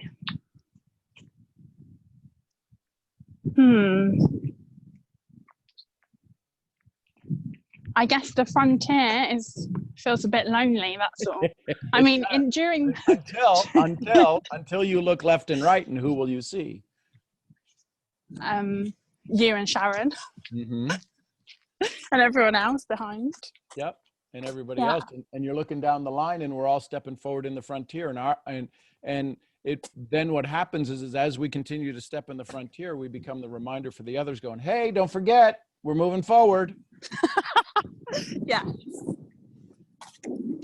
Yes, that is very true. Yep. You see, it's funny because I've probably said this before, but when I go home and I go to my garden, I've got a tortoise, and when it's hot, like today, he just walks around everywhere. He turns upside down. He tries to climb a tree. He does all these things, and I'm like running around trying to pick him up and tell him, "What are you doing?" But I've realized that he's in the moment all the time. Yep. And I need to be more like him. And then, yeah, everything around me is just kind of, it's not serving me anymore. Yep. So now you have a choice. What serves you and what doesn't serve you, and what serves you keep you in joy, or what's not serving you takes you out of joy. And so now again, you get to make another choice. Mm-hmm. Can you be so in this moment that nothing else matters? Yeah. And if you're in this moment where nothing else matters, do you need 4 or 5 guards at the door? No, I don't. Just some questions, some awarenesses. Congratulations. Thank you. And thank you so much. And thank you for everyone on here, because I've always loved learning, and the fact that we're all learning together is amazing. Yep. Because I think if I had this years ago, I say it like I feel like an old soul, but if there's been many times I've been not self-full at all, and I've always served others, and I've always kind of, I don't know, looked at Cinderella and gone, that's how you should be for the rest of your life. Right. Else you're not going to be very good to anyone. So I think it's time for Cinderella to leave home. Yep. In my mind. Yeah. Not in real. I wish it was real, but I will get that. Don't laugh. I will get that. You will. Well, here's the thing. Because you asked this question, you already are. Now the question is will you stay here? I better stay here. Well, it's just a choice. Now you got to become aware of all of the Mad Hatters and the cat and everything else. And are they trying to bring you back down the rabbit hole? Yeah, but hold on. Alice in Wonderland was written by someone that was taking too much. Right. Well, according to whose rules? I don't think it was Dreamland. No, but yes, but we say that he was totally on drugs or this, that, or the other. But maybe that's the place where sanity resides, and we're all living the insane life. Okay. Why do we? So have insane is good. It's a choice. Yeah. Why do fighter pilots need to be under 5'5"? Why can't a 6-foot guy do it? Because it would cost another $40 million to extend planes, and they build the planes one size, so they now limit who gets to decide to be a fighter pilot. Shouldn't I sue the government because I'm 6'3"? I can't be a fighter pilot? Well, that'd be stupid. That'd be like suing somebody over hot coffee spilling on your lap. Wait. Oh, see, no way. I think that's silly. Right. So why do we say that's stupid? And the guy that wrote Alice in Wonderland was on drugs, and we go, yeah, but he was a little nuts. No, It I love is. the story. Don't get me wrong. I love No. the story. I'm there with you. I'm there with you. It's how we decide to take the information in and whether we look at it as joy or misery. Okay. And sometimes people have guards at the door, or not you, but people have guards at the door because they want to stay in their old story. No, I don't want to stay in the old story. Everything That's what I is said, my not old you. story. You're stepping out. So if you don't need to stay in the old story, what if everybody went and raided the old vault of the old story, and you're like, that's all the old stuff. Have all you want. I think that every day. Yeah.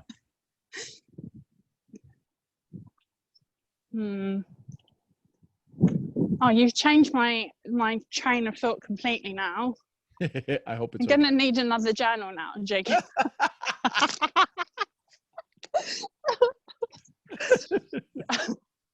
No, completely. Cool. Okay, well, thank you very much. Thank you, Jessica. Love you tons. Love you, everyone. Let's go to Bye. Michael. Good morning, Michael. Good morning. Good morning, family. So I got to start off saying thank you, Sean, and thank you, Sharon. Even the reason I raised my hand today is because I had the coolest breakthrough ever, and obviously I wanted to share it with you guys. So what was it? It was early in the call, right? Sharon was talking something about, I don't even know what was said. It was just, I remember hearing time management, right? And it was so cool because I had the greatest breakthrough ever. And I was like, oh my God, I got to teach the family this. And it was funny because when I was like having to tell you guys, it was something that I realized that you said over and over again, Sean. Yeah. And it would like, you know, how like you can say something and it like always goes over your head and you're like, awesome, I got it. And then like there's that one day where you're just like, oh my God, like everything opens up. Right. So this was that situation. So it was just about, you know, living in the moment. And I was thinking about it and I realized like it's all about how you kind of devote your attention to things. And like that was like the breakthrough I had. And I realized like, oh my God, like you said this so many times, but this was different. Like this time that I realized my attention, like, right. It's like I feel like when you're like, oh, it's all about like, because you know how you say like pay attention to the things that you pay attention to, and you'll start paying attention to the things that you want to. And I feel like when you're saying like pay attention, like everyone's like, all right, pay attention. Like I've heard that, but like you don't understand that there's a deeper meaning to attention. Yep. So when I was reading the book, The Power of Awareness, I finally kind of realized that like attention, the word attention, like it's actually pretty deep. Like you can develop it kind of like developing a muscle. So one thing that has helped me out with this a lot, I'm not sure if anyone else on the call does this, but in this one chapter in the book, it said to help you like develop your attention like a muscle. What you can do every single night before going to bed is literally replay your entire day backwards. And does that make sense? Like replay your entire day in your mind backwards. Yep. And I've been doing that for like, say like the past 4 days in a row. And I'm planning on now doing that for the rest of my life. And that was a pretty cool exercise to like help develop your attention. So I had to share that with you guys. I had an amazing morning because of that. It was like I don't even know how to explain it. It's like when you have all those weights on you, and then next thing you know, you're just like free, like for like just like I don't know, high on life. That was the feeling I had, and I did want to ask you a question that was kind of interesting. It's I'm not even sure how to describe the question. It's like I'll just ask. I was thinking this, right? So you know how like we aren't like this physical being, like we're honestly spirits living like a physical, whatever the word is, reality. Well, that's always the question. Are we a spiritual being having a human experience or a human being having a spiritual experience? Yeah. So I thought that we were spiritual beings having a human experience or a physical experience. And I was thinking about the mind and how like we really just are the mind. And something came up. I was wondering, what if we are our imagination? Like, what if, since like, you know how everyone's world is different? Like my world might be completely different to yours or to someone else's. It's not that it could be, it is. It is your, yeah, that's what I was thinking. Like that's pretty cool to think. Like you literally are your imagination. So that's like saying, say you have an amazing imagination and you like learn to direct your attention on the right things, then like that's just the key right there. That's kind of like the key literally right there, kind of wrapped up in a nice box if you can kind of get your head around that. Yep. So all I gotta say is wow. So the question then becomes, if we are our imagination, then how many things can we be in our imagination? I would say we can be anything, because I know in my imagination. Okay, so how many things can we be at one moment? Oh, only one though. So that's So, where I would say yeah. the attention kind of comes into play. Well, there's a difference between attention and focus. Attention is becoming aware.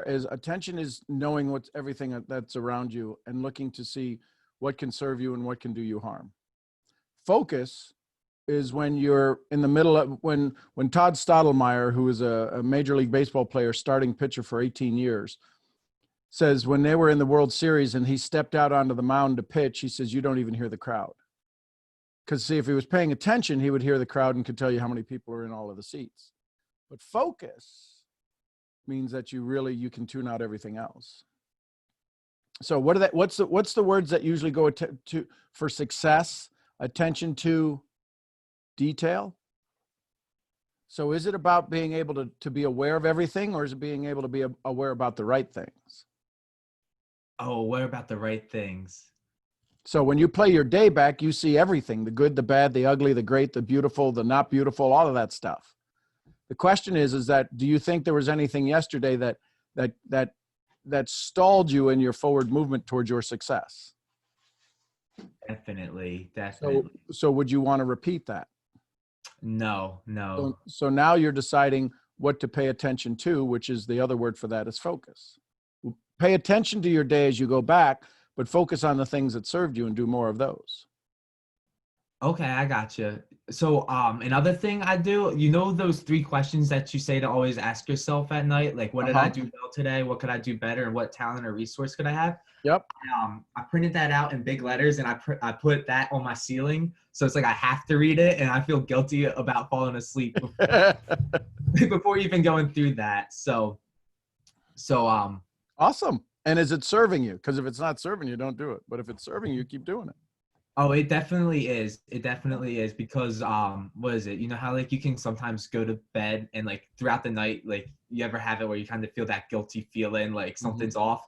But then when you do that, it's like some odd reason I'm kind of becoming aware of this, of like thinking while I sleep, and like you're thinking now about like the right things to think about.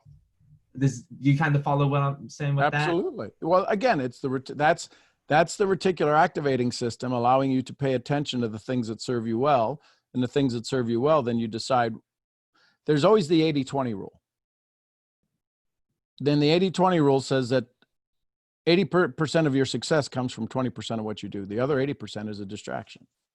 Well, I'm just going to focus on the 20%. Well, even that, now that you focus on the 20%, that turns into 80-20. Even in the 20%, there's 80% of the things that don't serve you well. So now you're focused just on the 20%. Well, now you're going to find out what's the 80% that's a distraction in that. And that's where the principle of Kaizen comes in, 1/10 of 1% improvement every day. At some point, you're not going to have to pay attention to a whole lot. You'll be focused on one thing.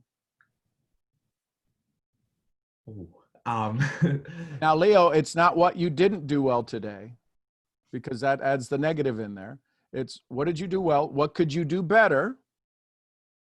What talent, resource, or contact do you need to come into your life? What I do well? What could I do better? What talent, resource, or contact do I need to come into my life tomorrow? And that helps activate. And that, Michael, allows you to pay attention tomorrow, to hear the things that you hear, so that when you see or hear the things that you go, that's what I need, you can now focus on that and you stop paying attention to everything else. Okay. I got a question. Say I did that exercise where I kind of replayed my entire day backwards. Yep. Would it be wise to focus only on the good things I did all day, or like to replay the events? Well, no, you can remember, part of it is, what did you do well? What could you do better? Is there a way that you could have turned the lesson that didn't serve you into a lesson that does serve you? Oh, definitely. That's I've been finding out those a lot lately. Like there's always like this weird story of like something will be going wrong, right? And like it's not that it's going wrong, it just is. And then I'm like interpreting it wrong. And then like I'll just have something in the back of my head like, well, what's good about it? And then Right. then I start searching for that, and it's kind of cool because it doesn't sometimes all come at once, but throughout the day it'll be like piece by piece, like, all right, now I get why this situation is actually great. So yeah. Absolutely. And that's because it's not just paying attention, it's making a decision what to focus on. Yeah. I definitely want to say like I've been watching my personal growth with all this like awareness and everything. Mm-hmm. To think that being on this call, the first time I was on this call was January 1st of 2020. It's been almost 6 months now. Right. Like when they say that you need a telescope to look back at your old self, like that is so true. Like I can't recognize the old me right now. And I would agree with I want to that. say I'm definitely grateful to be on here with you guys. Well, again, remember, it's you making the decision every day to click the button that says join. So yeah, it's a great decision too every day. Awesome. I'm glad you're here, Michael. Thank you. I appreciate everyone on this call. Awesome, brother. Let's go to Bakumi. Where's Bakumi? Hi, Sharon. Hello, Bakumi. Hey, don't look at my room because my room is so messy. But I have like wait, sorry. I don't know why my heart is beating so fast. I've literally been in this call like 1,000 times. But sorry. How is everyone? Oh my god, I'm not even usually this like. Woo! Okay, let's get back. Oh, let's move back. Okay, Sean, how are you? Outstanding, my love. Okay, good. Before this call, I've actually been like, it's only on these calls that my heart starts to beat, but usually on my day-to-day, like I'm usually quite calm, but like I wasn't calm before, like before the Sunday that I had my awakening. Mm-hmm. Like I used to be very like, I don't know how to describe this, but it was just someone that like couldn't know like where they were going. It was like, and I noticed it when I was journaling because I would often write something and then I'd be like, and anyways, I'll talk about this. Like I used to just like the way my mind was skipping like this, but now it's like the dots are starting to connect and I'm starting to like, and Michelle talked about this on, I think it was Monday, and she was saying how she was calmer as well. And I was like, okay, this is starting to make a little bit more sense, but I'm still confused because it's like, I've never been this calm. So it's like, I don't know if this is I don't know if this is a natural feeling because it's like, sometimes I can just sit with myself and like remember a time from a memory where like I realized that had caused so much of what I'm seeing now in my life and seeing the fruit I'm seeing now. So it's like weird, like, so it's like I've never been in this place and I know I should be in this place, but it's like, I don't know how to just deal with the fact that I'm calmer. And that sounds like I'm more peaceful. And that sounds really weird, but like, I just don't know how to deal with it. Like, So let's ask a question. Is it okay if you're calm? I think that's what the issue is. It's like, well, no, that's a question. Is it okay? Yes. Okay. And the only reason that you know this calm exists is because why? I don't know. It's just like, because I don't have to like, I don't feel the need to do things like I did before. Like I don't feel the need to like, so like, okay, so there was an instance where like, usually when it comes to my friends, I would just be like that with them. Like I'd be like, Okay, oh, distraction. Hold on, love hang to on. do- Distraction to the question. Am I distracting myself? Yes. So the question is it okay to be calm? Yes, it's okay to be Okay. calm. And how do you know this is more calm than before?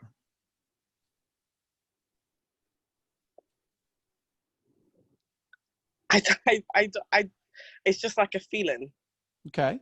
So how do you know this and why is this feeling new? Because I've never felt this calm before in my life. Okay. So now that you're doing something you've never done before, let's go back to the answer to the first question.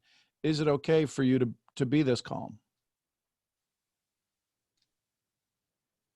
The answer you said was Yes. okay. So then there's no issue with it. Now here's the next question. Is it okay to become more calm?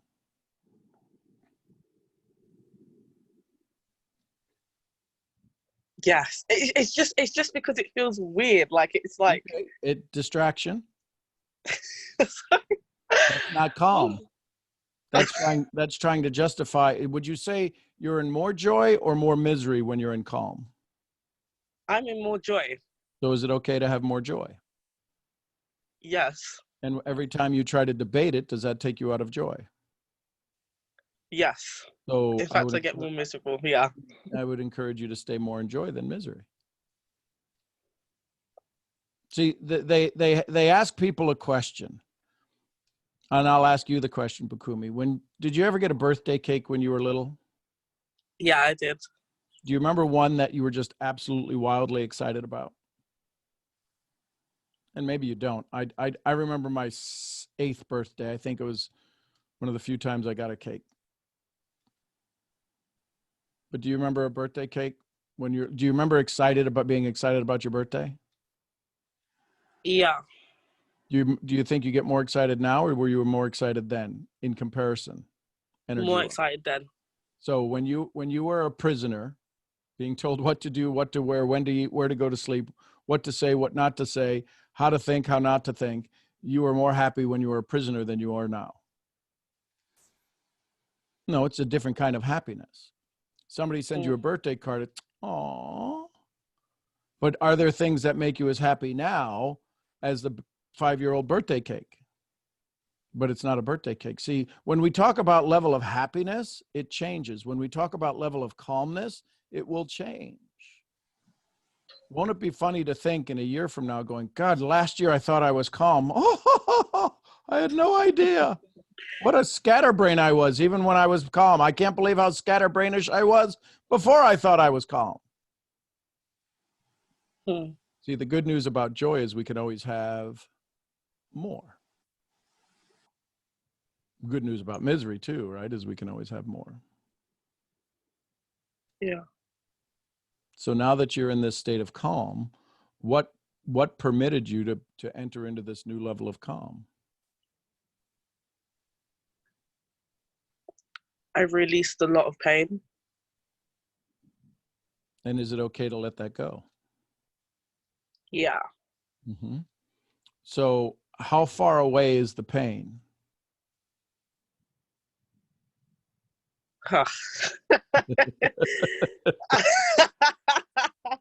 Is it within mind's reach?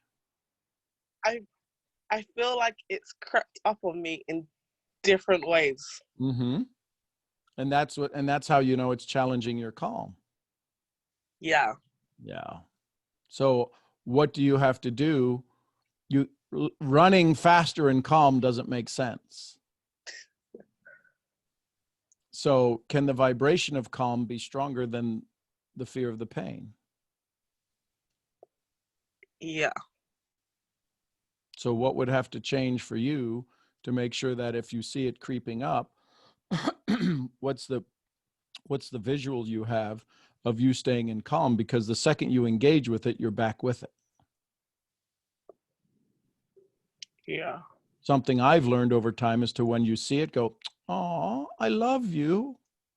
And as soon as you say that, it goes, "I'm out of here." Right? Imagine when they do, if you've ever seen Star Wars or Star Trek, and they transport, beam me up, and they turn into that, and they just disappear. Every time you say, I love, every time I say to my things, I love you, come here, it just goes and disappears, and there's nothing there to grab.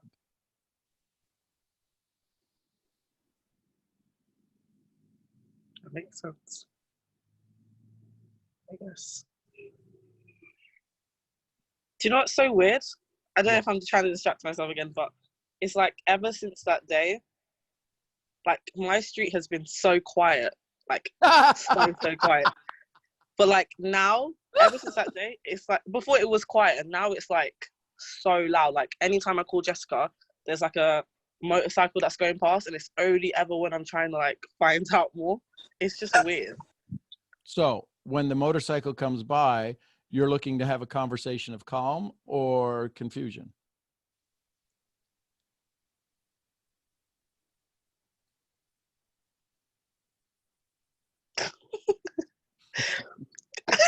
I don't, my head literally. I don't even know anymore. Like, So do we believe our thoughts can influence our day? Definitely. Welcome to the motorcycle. Why is it only when you make the call? Do you make the call at the same time every day? No. Have you ever seen the motorcycle, or do you just hear it? I literally just hear it. Have you ever asked anybody else if they heard it?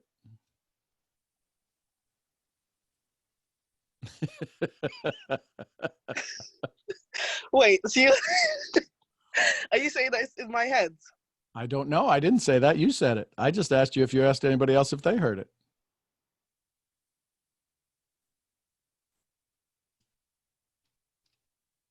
Change the way we look at things, and the things we look at change. Sorry.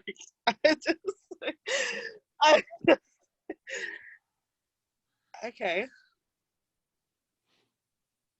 So back to Jessica's conversation. If you're in the now, does the motorcycle even matter? No. No. Are you driving the motorcycle? Definitely not.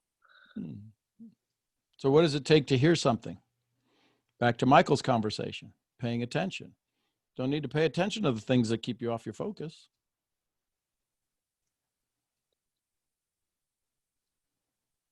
It's like me trying to distract myself from the calmness. Wow. Now, when you get into meditation, and when they start taking you into deeper meditation, even the loudest sounds you can use to help you meditate even better. What if the motorcycle is the clue that you're on that you're in the middle of peace, and you're about to have an amazing conversation with whoever you're calling? That's the signal. That's the clue of joy. Now what happens to the motorcycle? It turns into a symphony when it goes by. Dun, da, da, dun, da, da. Change the way we look at things, and the things you look at change. That makes a lot of sense. Well, and you've all heard me say, if what my daddy said, if it makes sense, it'll make dollars. Okay, so now I feel like my second question would have just been a distraction from my first question. That's okay. Okay. You could ask it. So I feel like a fear I've had that I don't, okay, I'm just gonna say it. Okay. Yeah. A fear I've had is like, it sounds so irrational, but like, okay, so I haven't gone through a lot of traumatic things in my life. I have gone through things that were close to it, but it's not gone that far. Okay. Now I fear it happening in my future because I've had, quote unquote, a good life. So I don't. If it does happen in your future, will it be as traumatic now that you're prepared?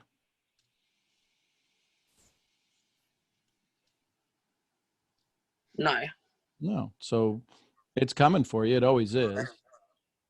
Now the See, question, as you say that, my heart is literally beating. but if it comes to you, is it going to be traumatic if you already know that you have a choice, joy or misery? Could it ever be traumatic? No. So then what's there to fear? I don't know. Because just every time it comes to me, I just keep thinking about. Okay, But you see how you explained the question. You said, I feel, and then you say every time I think. Feeling is not in the head.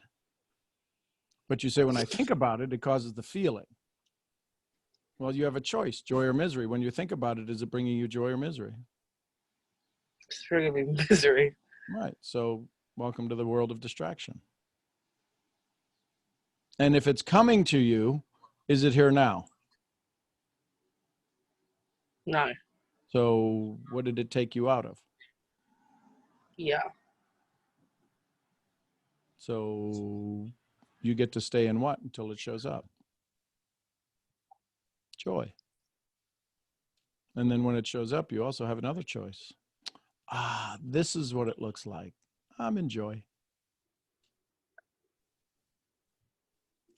It's like I can't let. It's like, okay. It's like a memory. You can't until when? I mean, I can. And if you can, then what do you choose? Here comes the motorcycle again. Now, I did hear that, but it didn't bother me.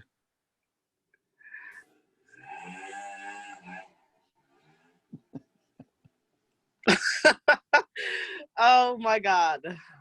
Perfect timing.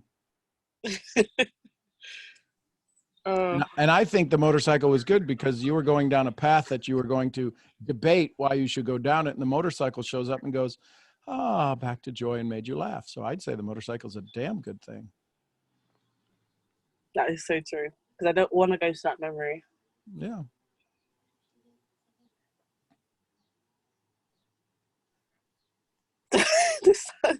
This conversation is like so weird because it's like, why am I annoyed that I'm happy? Like, what kind of?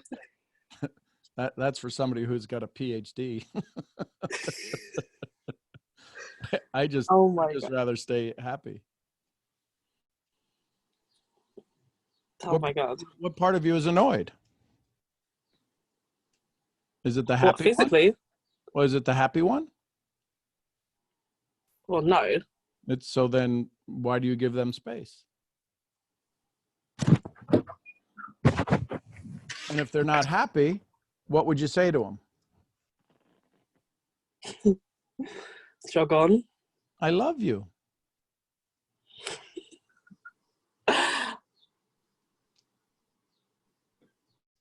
I love you.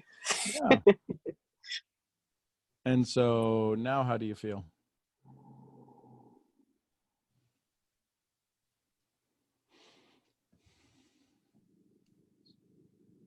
I feel weird still. And so ask which part of you feels weird.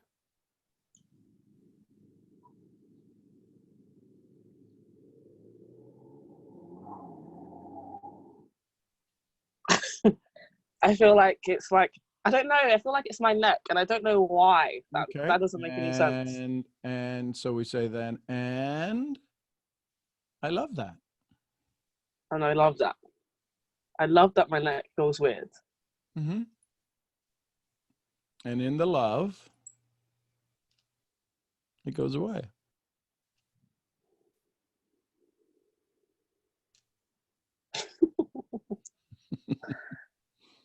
Oh. Okay. Whew. There you go. I love that. Yep. Just be in the now. Can you feel your thighs on the bed? Can you feel the straps without paying attention to it? Can you feel the straps of your shirt on your blouse on your shoulders? Yeah. Can you feel your hair on your head? Barely, but yes, I can. Right. So now you get in the now. Can you feel your fingernails on the tips of your fingers? Yeah. Can you feel your toenails on the tips of your toes? Yeah. Can you feel whatever your feet are resting against? Yeah. Was there any pain in any of that? No. Screw the motorcycle.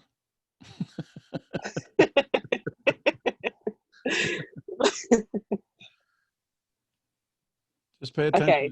Pay attention to you in the now. Okay. Okay. Can I ask my last question, please? Sure. Okay. So I've been listening to like sermons of like Mike Todd, and Yep. like he was talking about relationships, So and that's Kumi, including like. I'm going to throw this out. In the future, Mhm. you're going to pay me $1 for every time you say like. So go ahead. I'll keep track. You'll be surprised. Go ahead. Now I'm scared to talk. That's okay. We'll work through it. I'm not. It'll make me rich. Go ahead. Okay. So. You were listening to Michael Todd. I was listening to Michael Todd, and he said that when it comes to relationships and friendships, he was talking about whether or not they're toxic or not. And every time he would talk about a relationship, a name kept popping up in my head. And I know the name because I know that the name is there because the last couple of weeks it's been popping up. And I was like, okay, number one. I said to myself, okay, I need to let this go like completely because it's not serving me. That's $2. Go ahead. It's not serving me and it's not benefiting me. But I don't know the way of which I'm ready to let it go. Like I think I'm just ready to let it go. Really? But I don't know the best way to let it go. Like, oh my God. What's the best way to let go of a hot potato? Let it go. Well, no, what's the best way? Drop it. Yeah. So this old story's serving you. Okay, but I did ghost a lot of people and I did distance myself from a lot of people from university. Not enough. But Go ahead. The door, yeah, that's what I'm saying. So I thought that was enough, but I've left the door open, basically, still. And who has the control over that door? Do I have to send a text? Just choose not to. Why don't you move? Let them all go to that old door. Just don't be there.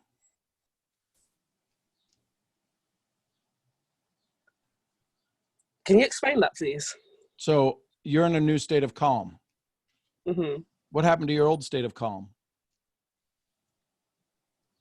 This poofed. I don't know.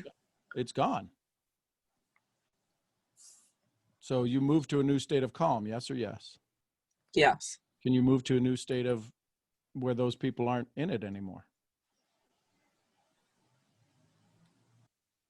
Yes. Okay. When do you want to do that?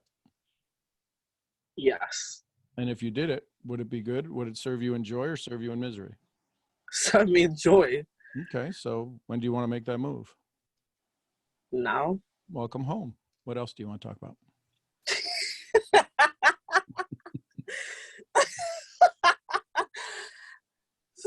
So I just have to. No, you don't have to. That's the problem. Is you think you have to. I get to move my doors. Yes. Okay. I'll move my doors. And there's an expression that goes along with doors. Fear and doubt knocked on the home of faith and courage. Faith and courage went to the door, opened the door, and no one was there. So there'll be a lot of knocks on your door. Just open it with what? Faith and courage.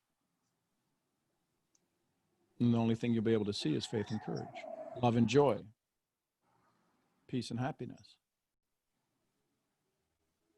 That makes no sense. Just have to move. I just get to move. Mm-hmm. And it sounds easy because you know why? It is. It's like, I like to make, no. So now it's $4. Go ahead. The old me likes to make things harder for herself, Yes. but I don't want to do that anymore. I Right. don't know why So- she loves to do that. Right. Well, why is she in charge of why does she have the keys to the bus? She I thought doesn't. you had a new bus. I have a new bus. Yeah. I have a new bus. Mm-hmm. And so when she's driving, guess what you get to say? I love you. I'm in charge. I love you and I'm in charge. Take a seat. She can have a seat on the bus, or you can let her off.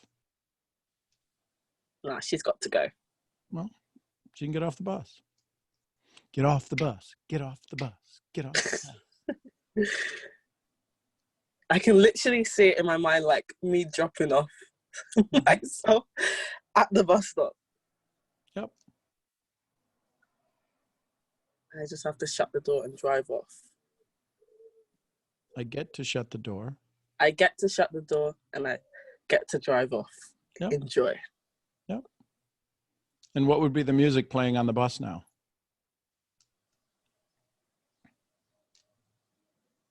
Is it weird that it would just be silent? That's okay. What would be the smell on the bus?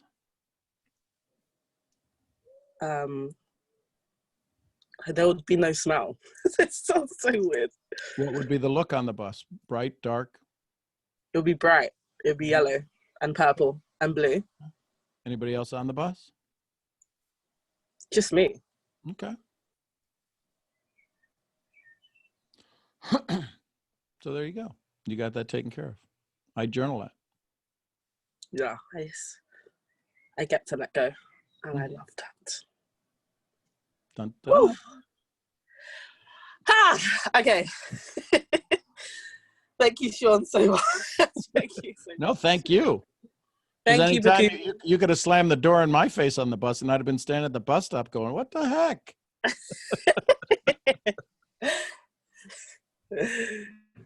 Thank you. Thank you, Bakumi. Thank you, Sean. Thank you, everyone. Thank you, Bakumi. I love you, Sean. RBP, what are you hearing up there, girl? Oh, y'all know I'm over here in like a whole nother universe. I'm hearing everything y'all are saying. I'm taking all kinds of notes. Y'all want to hear some of them? Yeah. Okay. Yeah. I'm not gonna lie. Halfway through this, I wrote down a wild thought. So I want y'all. It's just crazy. Listen. Okay. I'm gonna go through these questions, and this is gonna show y'all where my mind has been. So, do I allow what other people say to seep into my subconscious without realizing it, and then I function under their thoughts? Are my thoughts my own? And do I even want my own thoughts? And what do I renew my mind and my thoughts with? And how do I do that? What does it look like? What does it feel like? When sitting with my thoughts, does it put me in joy or does it put me in misery? Do the questions I ask myself move me forward to my blessings or do they paralyze me? Am I asking questions that benefit me or create a path for chaos to come in even more? Is it important to pay attention to what thoughts and questions I entertain?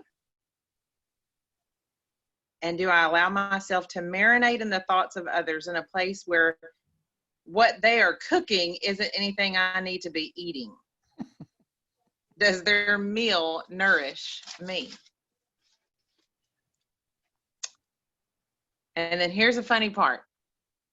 Just as I'm writing that down, I write, does my inability to proceed forward in my thoughts, and I didn't answer it, I got distracted, and the next thing I wrote down was, I just want to sit with Bakumi in the yard and eat an ice cream. Because I looked up and she was sitting there eating ice cream. Now this is how powerful you can be snapped away that fast. And that's how that beautiful moment, although it's beautiful and I'd love to do it, that's how fast you can get distracted. And I went back and I was like, I don't even know what I wrote. So I said, I didn't proceed forward. And then I wrote, do I try to help others from a place of not wanting to move forward, or from a place I have moved forward and desire for them to gain a better life? Now, let me read that question again.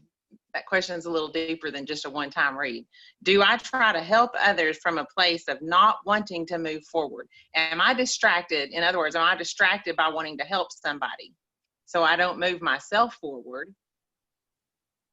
Or am I moving forward and I want to help people because I desire for them to gain a better life? But is that just my desire? And can I sit where I am while seeing others in their choice of misery and remain in joy and speak life over them and life over myself still? And then I wrote down questions. Asking questions equals discipleship. And I wrote that down because a lot of the times in spiritual guidance, we want to just tell people stuff. And it ends up being our opinion. But when you ask questions and you begin to see where they are, you can find how better to serve them. So are you serving yourself, or are you serving them with what you're trying to teach them, or are you asking the questions? Can I see the questions I ask that I really don't want answers for? Now that's a whole nother conversation. That's a whole nother 2-hour talk right there. Can I see the questions I ask that I really don't want answers for? Can I see the questions others ask that they really just don't want questions for? Isn't it very simple? Gratitude and joy and thankfulness. Isn't it that simple? And can I define happiness, love, joy, and stick to the definition and be in the now?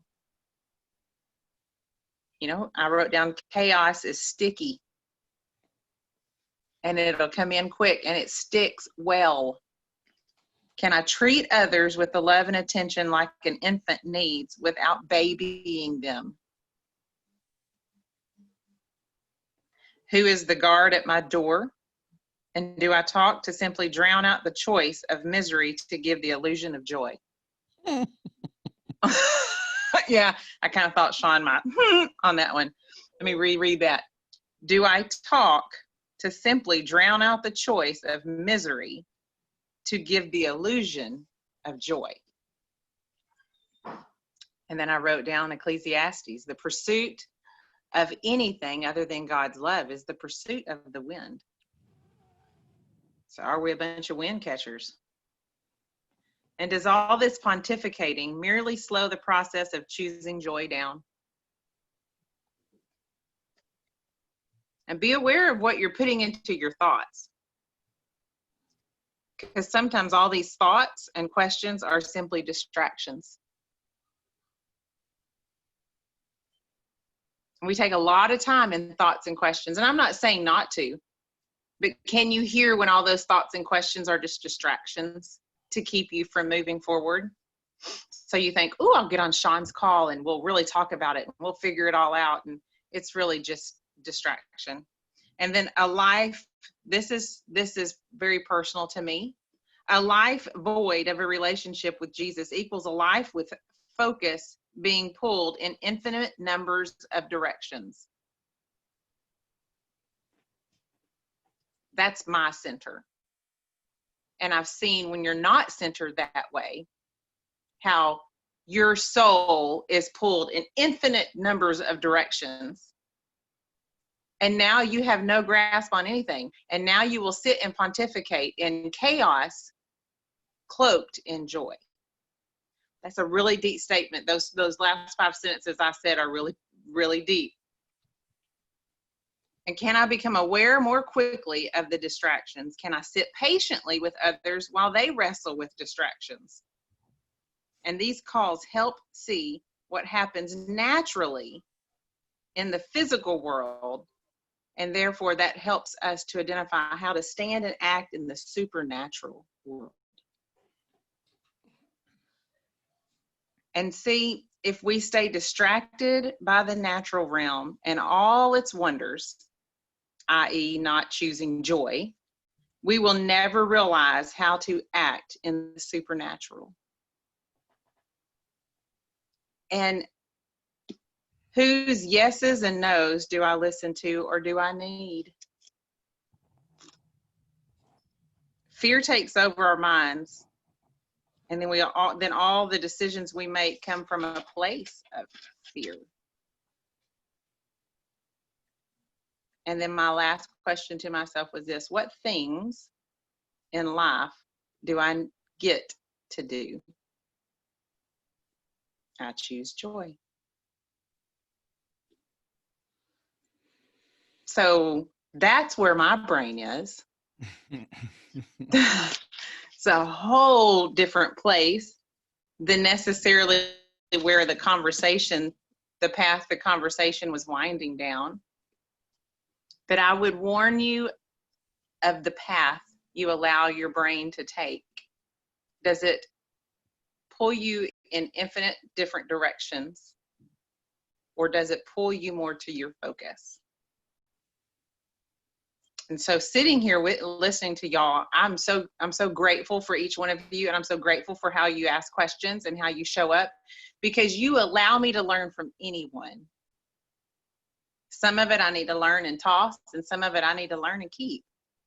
But you allow me to learn from anyone, and you allow me to exercise the muscle of the information coming at me. Is that something that moves me closer to my center, or does it move me further away? And then I realize a lot of time spent pontificating holds you back from the joy that you could sit in. So there you go. Kind of deep thoughts a little bit with Rhonda, but that's where I be. How about that? Can I say something? Sure. Rhonda, I feel like you and I are literally at the same serene level of thought right now. Yeah. Because, I kind of started this call feeling a little bit weird, not feeling that joy. And I started to ask myself all the questions that you pretty much asked yourself.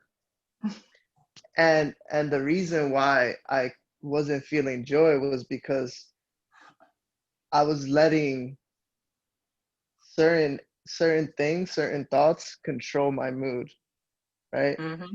And so instead of second guessing myself, I started asking the questions, right? And and that's something that's why I raised my hand, because I wanted to talk about what you just said. Instead of us trying to go and look for the answers outside of ourselves, why don't we start asking ourselves the question, right? Why don't we start self-evaluating ourselves to the point where we realize that we just don't look that pretty to ourselves right now, and that's okay. And when you realize that right there, when you ask so many questions where now you can encapsulate that negative feeling, you literally turn it into the positive, right? Because now you have located the center of what you were giving attention to. And so as I'm sitting here, I'm like, this keeps happening on Sean's call where I raise my hand and just the question that I want to ask or something that I want to say, it just happens. And I'm so happy that you did it that way, because it was so beautiful, right? The way that you were asking yourself the questions were out of love. Mm-hmm. You've reached a level of connection with your body and your self-talk that now you understand that all you have to do now is kind of study other people and their reactions and know that that's not how you want to react anymore. I don't know if No, I that don't know makes if sense because of because of how I define my center. exactly. I don't have to do the heavy lifting. And that's a beautiful point that you made, right? That's another key right there, is if we don't have a center of spirituality, right? I told Sean the other day, and I've shared this with a few people, you know, in Hebrew, the word man and woman are spelled the same, except that there's one letter that changes each of them, right? I have the Hebrew name of God on my picture here, and the first two letters are the letters that change from man to woman. And when you remove those letters, it spells fire, right? With the So when we remove our center, we are in total fire, in chaos, right? You're homeless. Exactly. And at the end of the day, you know, while I'm sitting here listening to your questions and also replaying the whole conversation, I'm realizing as long as I have my center, I have nothing to worry about. I can't, like, those other thoughts, those negative feelings are just unorganized, and it brings you back to asking yourself the question, do I choose to let that lead me to misery or joy? So I thank you so much for sharing that. Absolutely. It's very similar to the video I posted yesterday about how I opened my van the other day to put a piece of furniture in, and there was a snake between the frame and the rubber piece that goes around to seal a window. And I could have gone, oh, there's a snake, and not done anything about it. And later on been driving down the road and something, you know, ended up crawling over me or crawling across my kid or whatever, and me going, how in the world did that snake get there? Or I could choose to do something about it and remove the one thing that doesn't serve me, that could potentially cause me fear and anxiety later. Exactly. Yeah. It's the same thing. I totally agree. I feel like you and I are like at the same level of calmness, and like, I call it the sacred silence. Oh, that's good. I need some silence. I probably talk too much. No, I mean, it's okay. I was actually going to try not to talk today because my friend Jose and I, last night we were studying the word hearing and listening, right? And hearing is when you basically listen with intention, right? So what I realized with that even more is, like, when you look at everything with intention and focus and a purpose, you become like a microscope, right? And you learn to be gratitude. You don't learn to have gratitude, you learn to be it and let it flow from you, and just be grateful for everything that is happening, because it is a lesson for us to keep growing. That's right. I love you, Moshe. I'm so thankful Love you you too. came into my life, and I'm so thankful that God uses you the way he does. And I want to acknowledge you and honor you for constantly seeking him and hearing him and waiting patiently for him to arrive and allowing him your voice. I'm grateful for you. I'm grateful for you too, and everyone here too. Yes. Love you guys. Well, there you go, folks. I've got 11 o'clock. It's end of the month for me, so there's lots of things happening in my business. So I've got 11 o'clock that I've got to get to. I appreciate you all. I'm Sean Murphy, founder of Mental Profits. Thank you, Rhonda and Gigi and everybody that spoke today. Y'all are just amazing. I'll see y'all where? At the next event. Y'all send some love to each other. Love you all. Love y'all. Love you guys. Stay positive. Stay blessed. Have an amazing day. Bless Bye. you all. Have a good day. Have a wonderful day, everyone. Love Have a good y'all. weekend. Love you Love guys. you all. Bye, y'all. Love you.